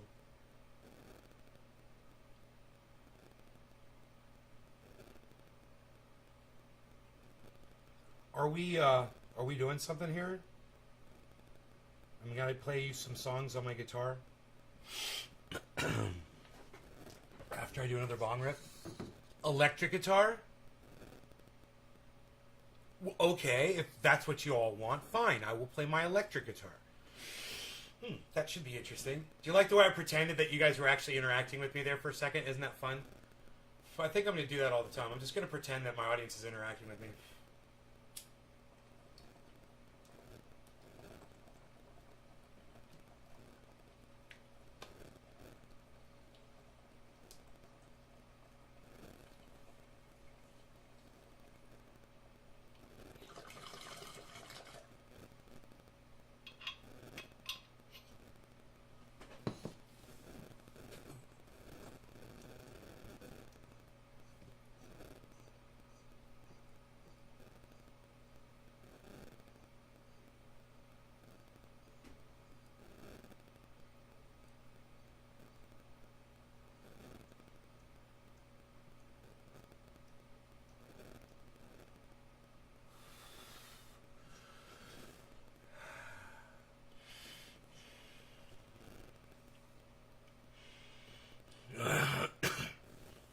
Anton Howens.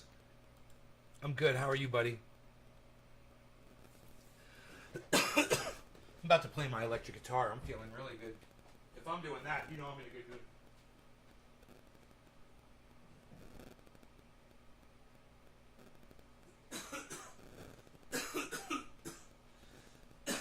I'm gonna rock this town. Rock it inside out.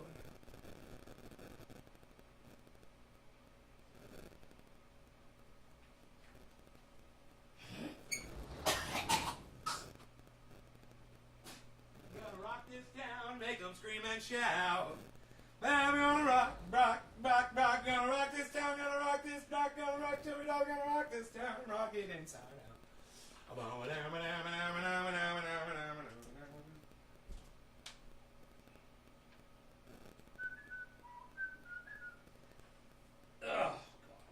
I promise not to play that song. How's that for starters?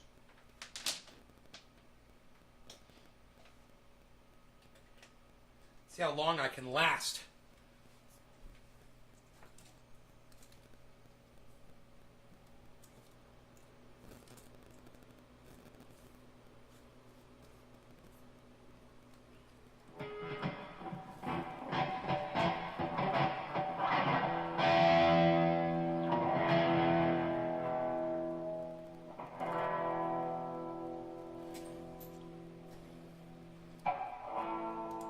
I used to have opening songs, you know?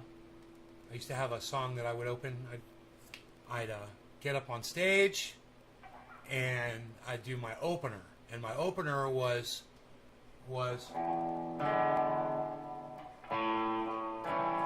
Roogie's Going in the Other Room.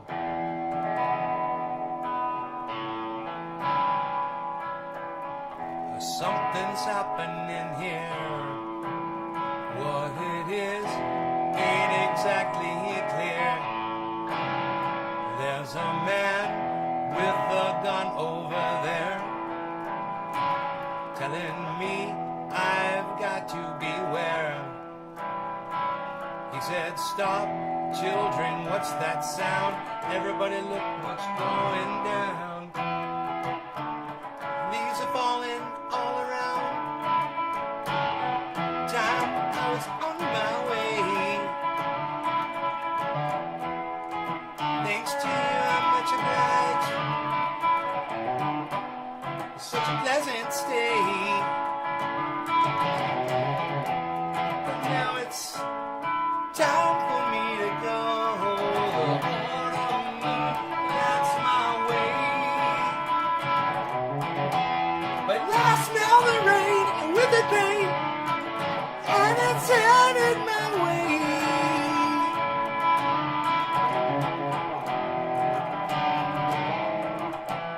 Sometimes I go so tired. You know I got one thing I gotta do. I'm coming home.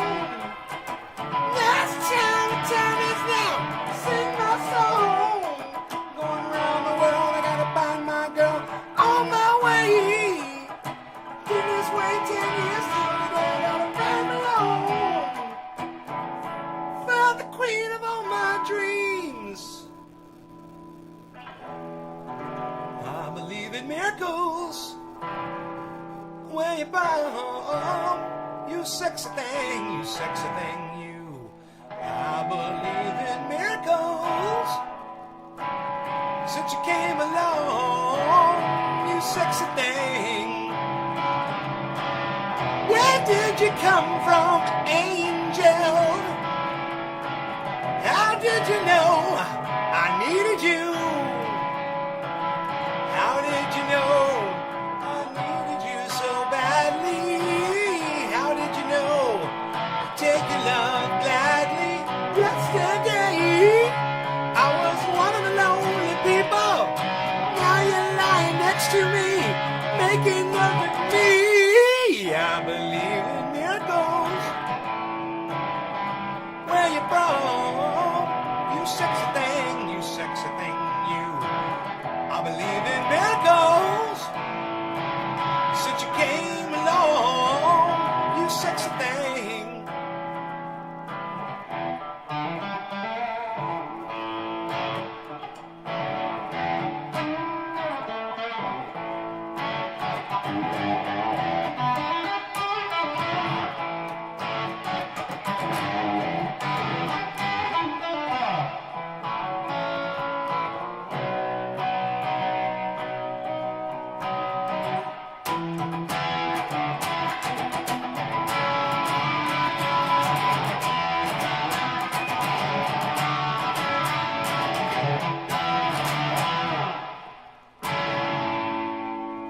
Let's see what Rogi's up to here. Rogi's like trying to figure out if he wants to come in here and chill or not.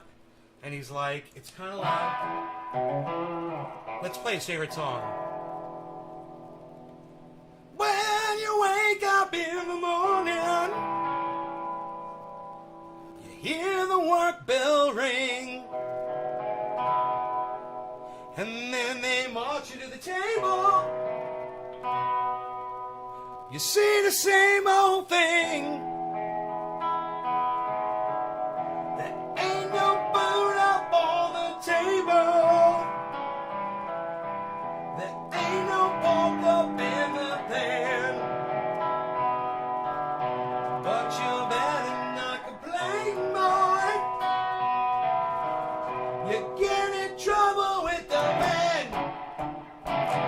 That's a midnight special. Shine a light on me. Let the midnight special shine a light on me. Let the midnight special shine a light on me. Let the midnight special shine a light on me.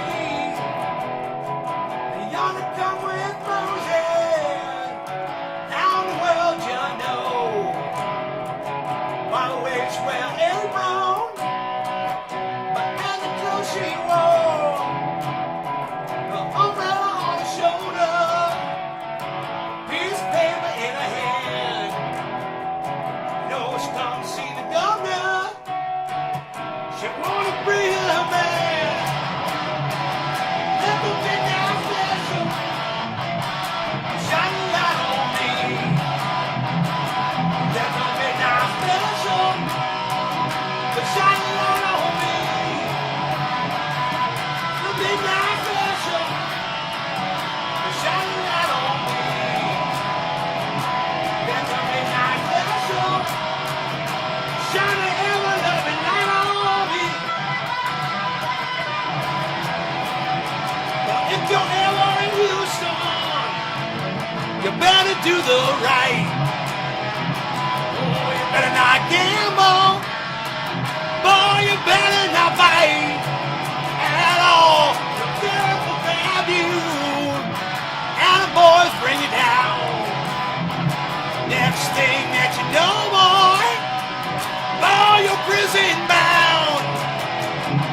Let the midnight special shine a light on me. Let the midnight special shine a light on me.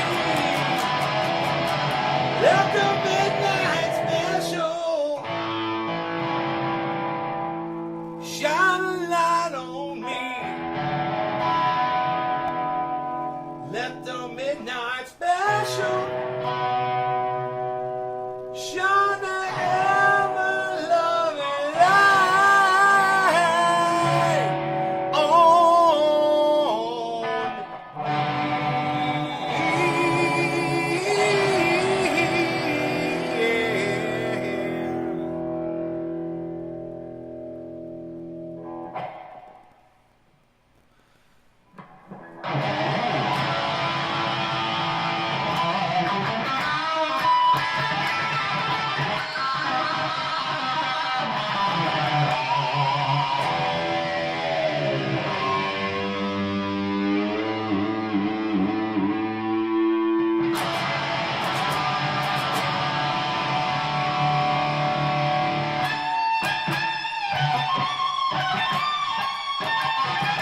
this year.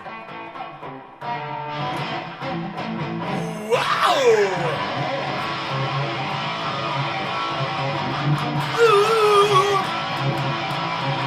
The children, stop that screaming! Teacher, don't you see? Don't wanna be no uptown fool. Maybe I should get hell, but I am doing well. Teacher, need to see me after school. I think of all the education that I made. I think my homework was never quite like this. Whoa! I got bad, I got bad, I got bad. I'm a teacher. I got bad, so bad. I'm a teacher.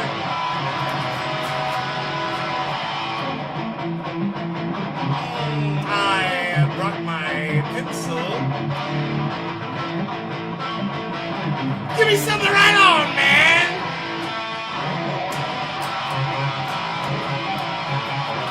Ooh! I love your lessons. Your lessons are so cool. I know about their school. Little girl from Cherry Lane, how could you be so bold? How did you know that golden rule? I think of all the education that I missed.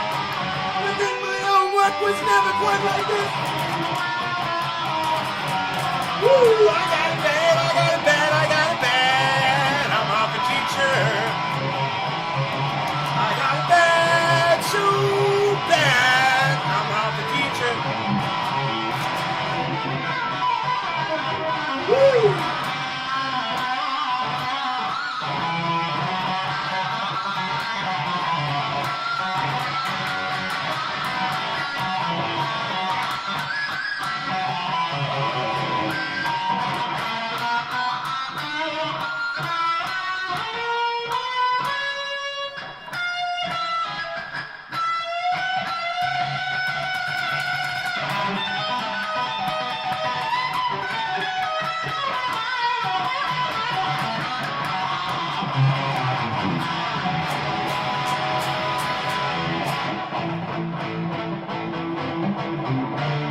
Oh, I think the clock is slow.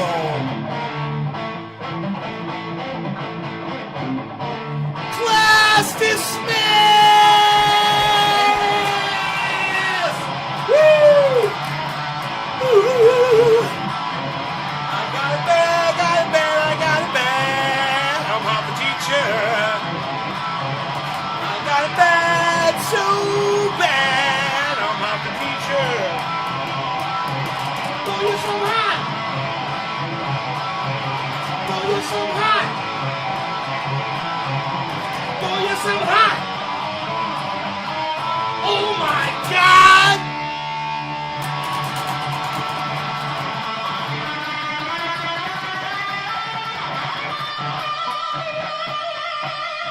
Woo!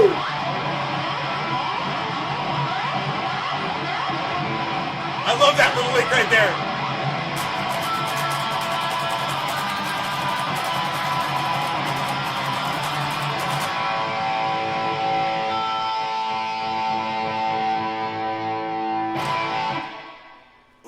And look at this.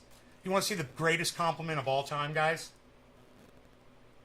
That right there is the greatest compliment. When my dog could sit here and handle this. Here. He's the best, man. You're the best, Rogie. He's like, I like you, man. You're a good man. You're a good man, man. You're a good man, man. Yeah, let's put him right there.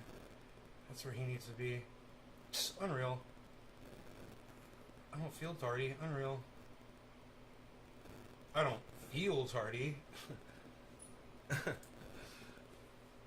I don't feel tardy. What's fun to jam?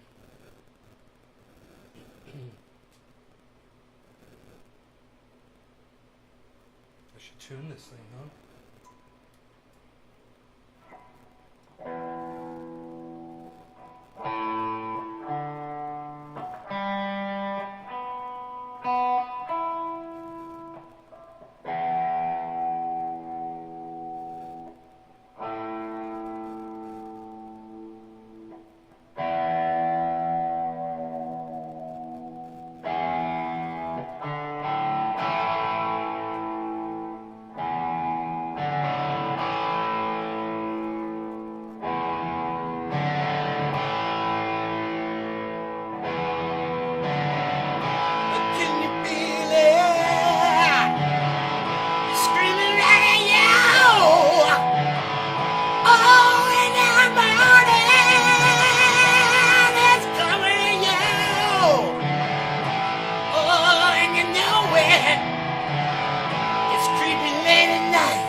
right there, and you're feeling alright. Oh, it's coming at you now. It's coming at you live now. Coming at you live now. Coming at you live. Sound like AC/DC? That's me trying to sound like AC/DC.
Fuck to the last note, man. Not in tune, totally. Up there, obviously. Yeah, it's out of tune.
Just for the record, let's get the story straight. Me and Uncle Tom were fishing, it was getting pretty late.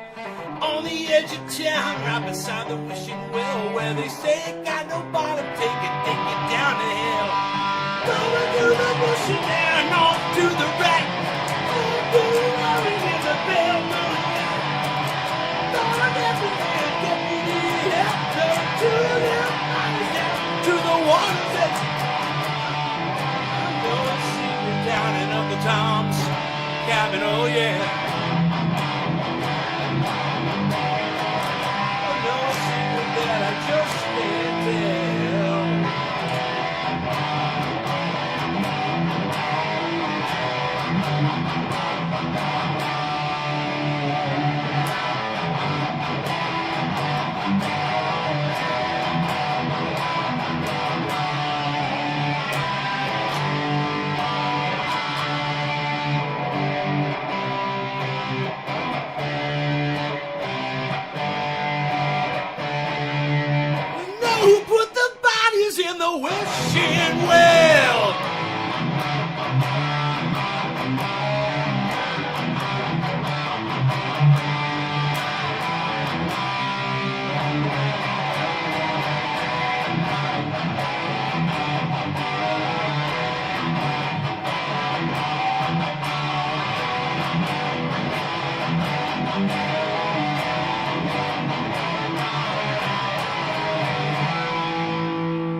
AC/DC was your first concert? I thought that was AC/DC song. You thought that was an AC/DC song?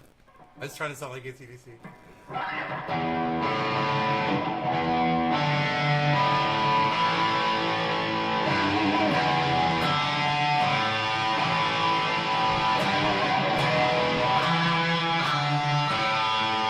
Just sounds like something they would write. I'm a producer. I'm a studio producer, so I know how to do shit like that, I guess. Sound like certain fucking bands.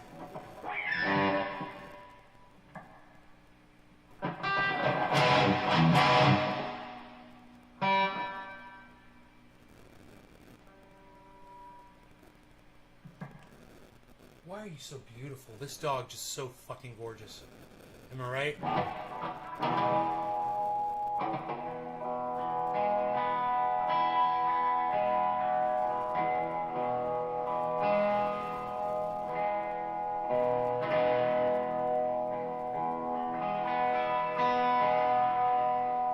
Sounds like it's in perfect tune. You know? It sounds like if there's any problems here, it's me.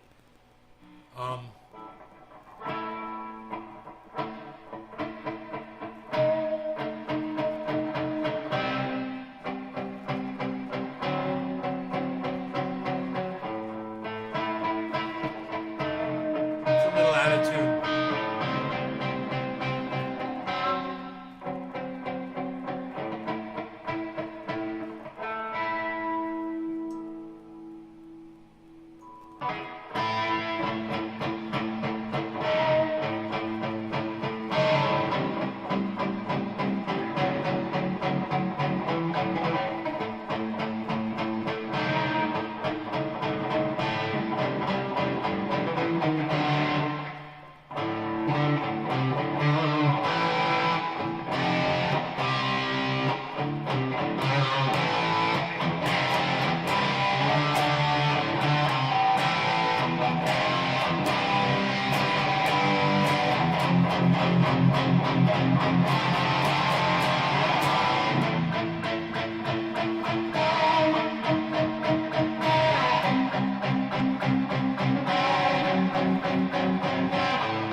some sweet, man.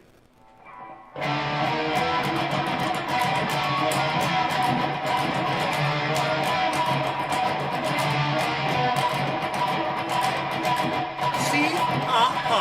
Andy? Okay. Mitch? Yeah, man. Well, all right, fellas. Let's go!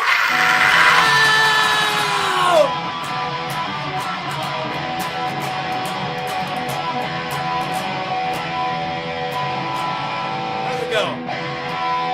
I gotta learn it first.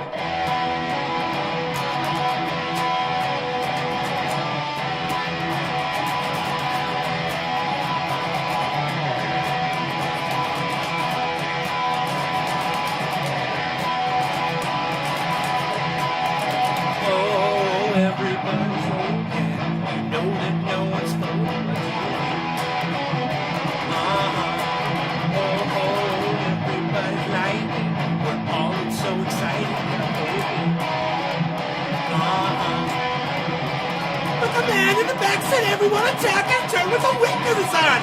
And the girl in the corner, which no one ignored. She thinks she's the passionate one. Oh, yeah. It was electric. It was just everybody was moving. And they all started grooving. Yeah, yeah, yeah, yeah. And the girl in the corner said, oh, I want to boogie in a turn to ball. Ballroom blitz, ballroom blitz, ballroom blitz.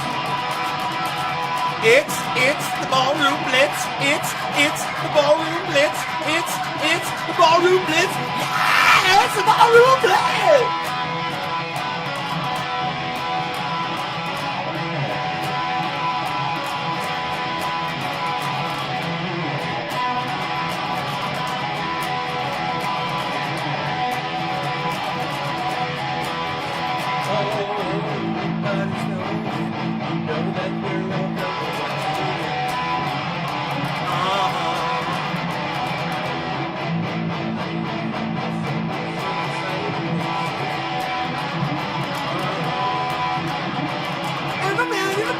Everyone attacking! What is this? And the skies. The wink of her eye. That's what it is. Oh, yeah, it was electric. Everybody was hectic. Moving. What's that next chord? There it is. And they all started moving.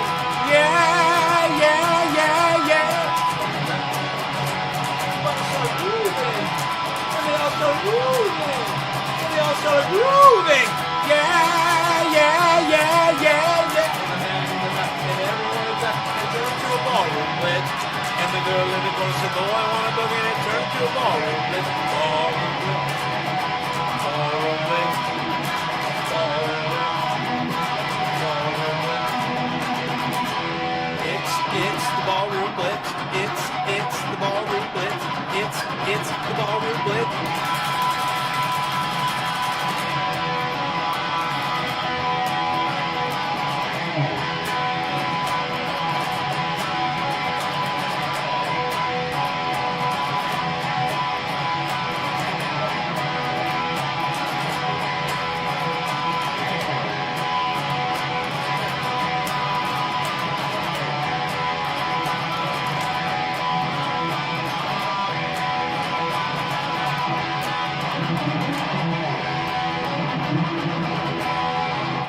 I don't know why that doesn't hurt my hand to play anymore. That I couldn't play that before, and now I can.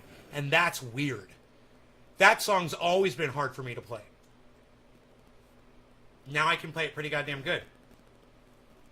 Extreme song from Bill and Ted's... No. No, I don't. I'll have to listen to it.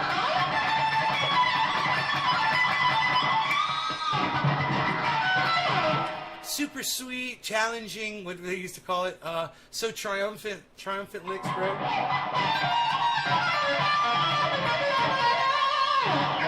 Ooh, what would they say? That was so triumphant.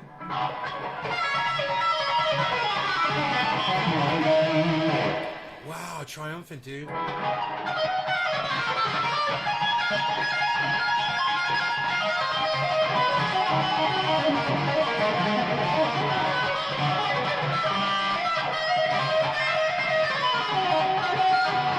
Basically, any kind of finger tapping, and they call it triumphant.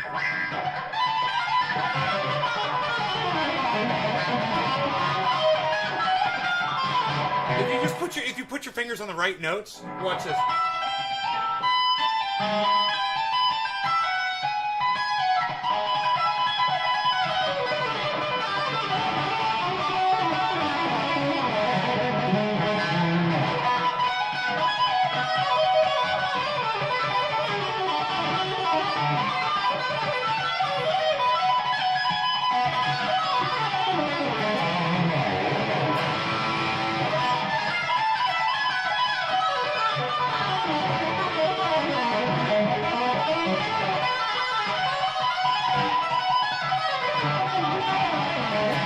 Sounds like fucking Galaga.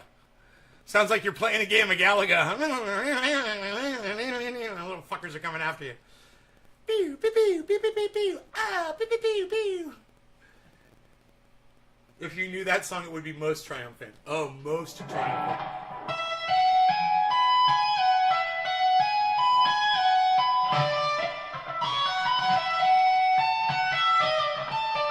That's pretty cool.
Song is that?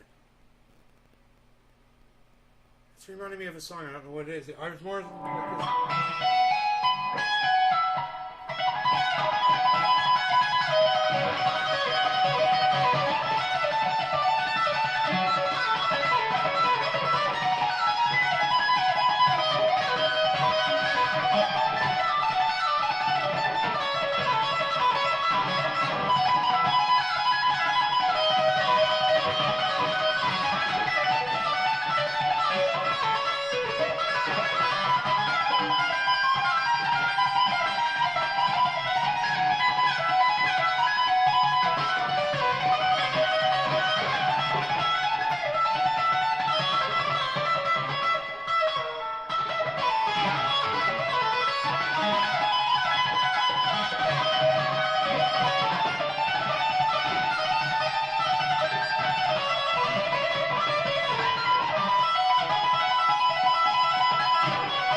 What song is that?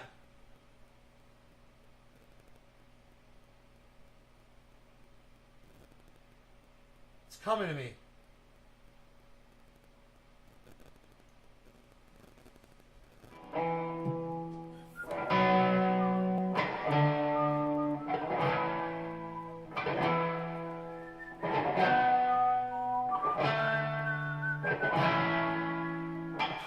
song is that? It's driving me fucking crazy.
Song is that? It's driving me crazy.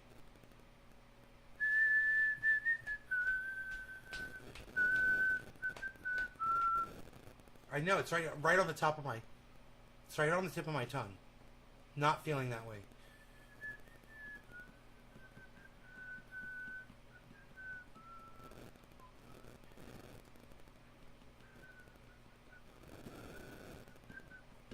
That's driving me crazy.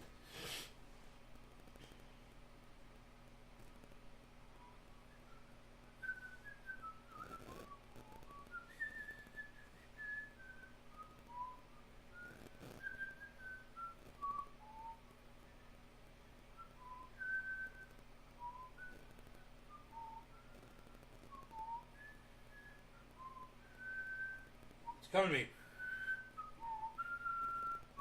It's coming to me.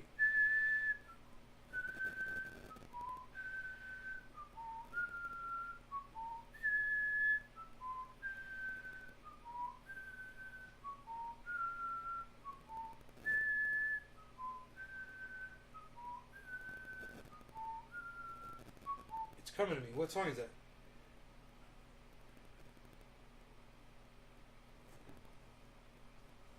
I don't know, man. I don't know what song that is. But I know what the chords are.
Oh my God! It's one of my songs. All the cries as I'm turning my back on them. Oh, isn't it nice as I'm walking away from them? Oh, isn't it nice? That's my fucking song. I'm like, that reminds me of a song. Isn't that funny? It was my fucking song. You want to hear the song? Here's the song. It goes like this.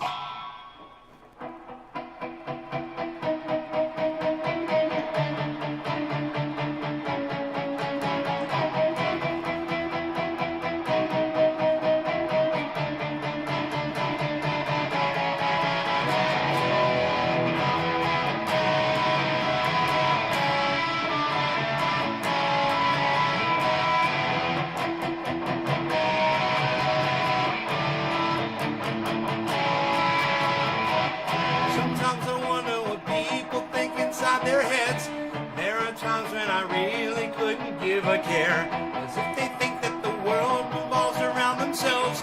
Makes me realize that this is atmosphere.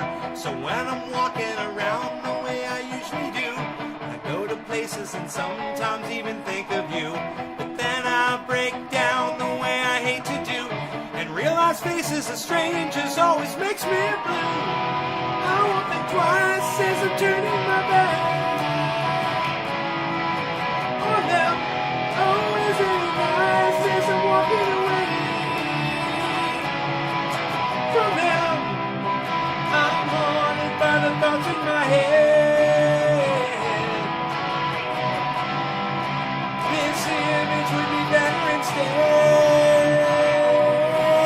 And I swear now, and I swear now, and I swear now, it's just me and you. And I swear now, and I swear now, and I swear I would not be better off dead. So now I've learned that the world can be an ugly place. The worst of times have brought tears rolling across my face. Not concerned all the ones I thought would still be near. They packed their bags and hightailed the hell right out of here. Does this mean now that you are the only one around? Because the things that they've done have led my ship aground. Half my friends were too strong to let you bring them down. There's just one thing to say before we hit the town. I won't think twice as I'm turning my back on them. Oh, is it nice as I'm walking away from them? I'm haunted by the thoughts in my head. This image would be better instead. Hey, Bella, swear now, and I swear now, and I swear now, it's just me and you. And I swear now, and I swear now, atmosphere, Enoch, atmosphere. And I swear now, and I swear now, and I swear now, it's just me and you. And I swear now, and I swear now, atmosphere, atmosphere.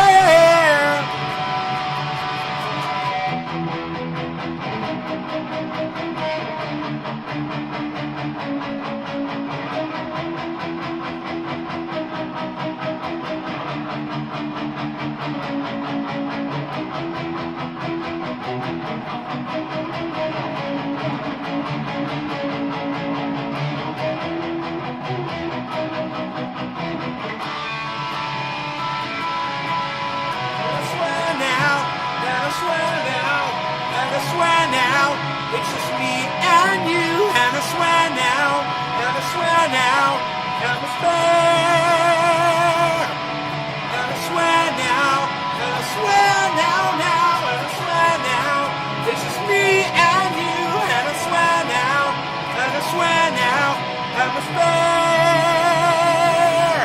atmosphere.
Remember we learned that scale.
Wants to come inside.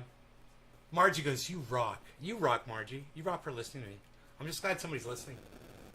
It's fun to have people listen, whether I'm speaking or playing guitar. Come on in, Harles. What's up, buddy boy? Buddy boy, buddy boy, buddy boy, buddy boy, buddy boy, buddy boy, buddy boy, buddy boy, buddy boy, buddy boy, buddy boy, buddy boy, buddy boy. You got what you need over there, buddy?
must the jamming over.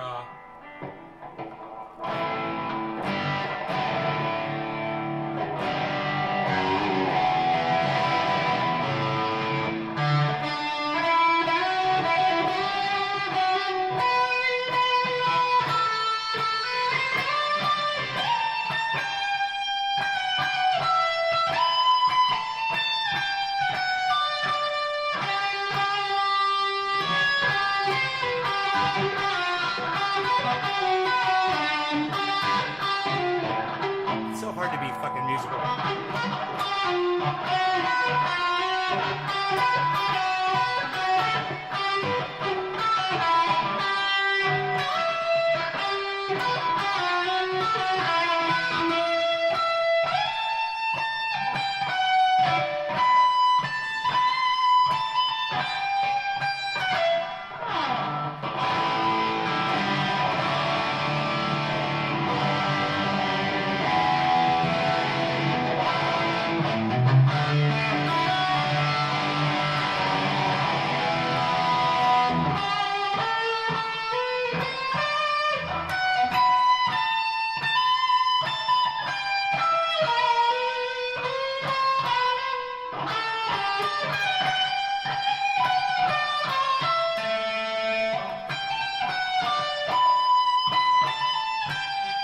Fucking Eric Johnson, dude. You just couldn't start unlocking some of the concepts that he does. It's all fucking mostly arpeggio stuff. And it just leads you all over the neck. And he's in that G major scale.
Beans, you want to go outside?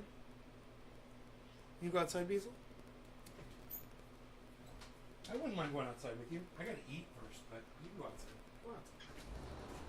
Everybody, ooh, look, there's a stink bug. Or a piece of fur, I can't tell. I think it's fur.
Why?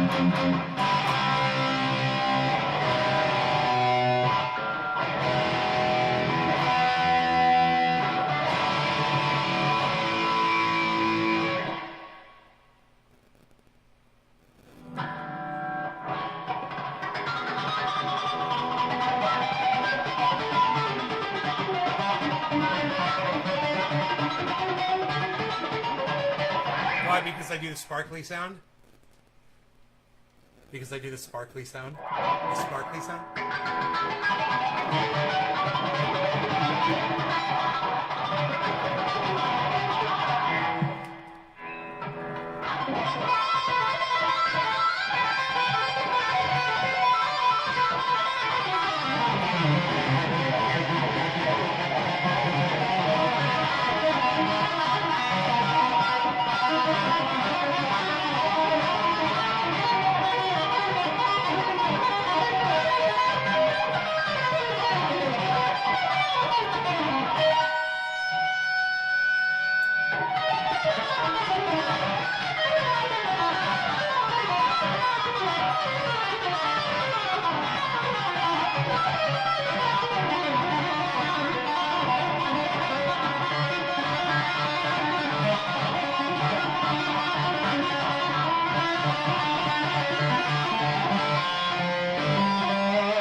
Dabber.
With a dabber.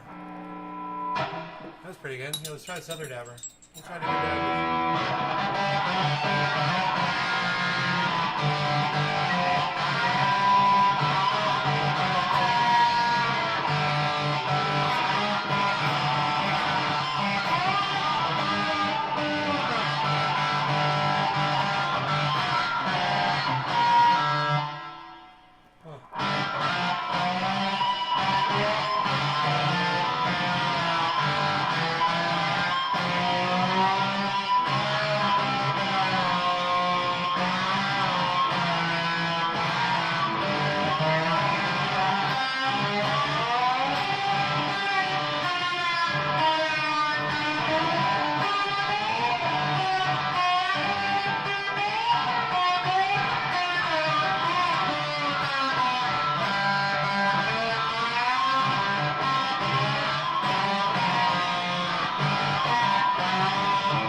It's fun playing with that. Yeah, let's try a knife.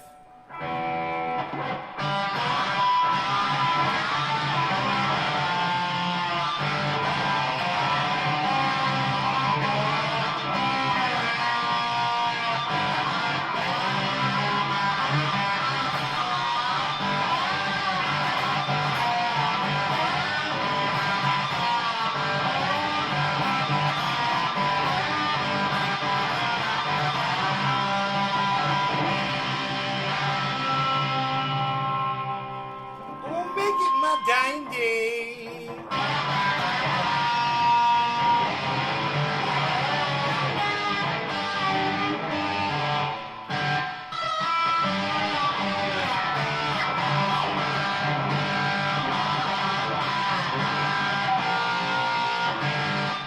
It's kind of fun. Different objects. Here's another thing.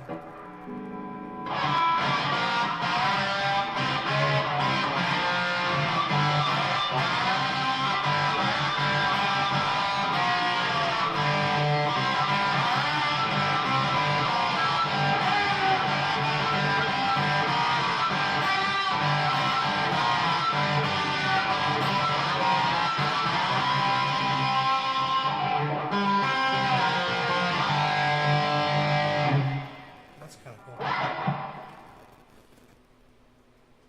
All right, you guys, take care. I love y'all. I'll see you this afternoon sometime. All right, 4:20ish. I see a 4:20 show coming this afternoon. Love you guys. Take care. Bye, guys. Bye, everybody. Hope you had fun.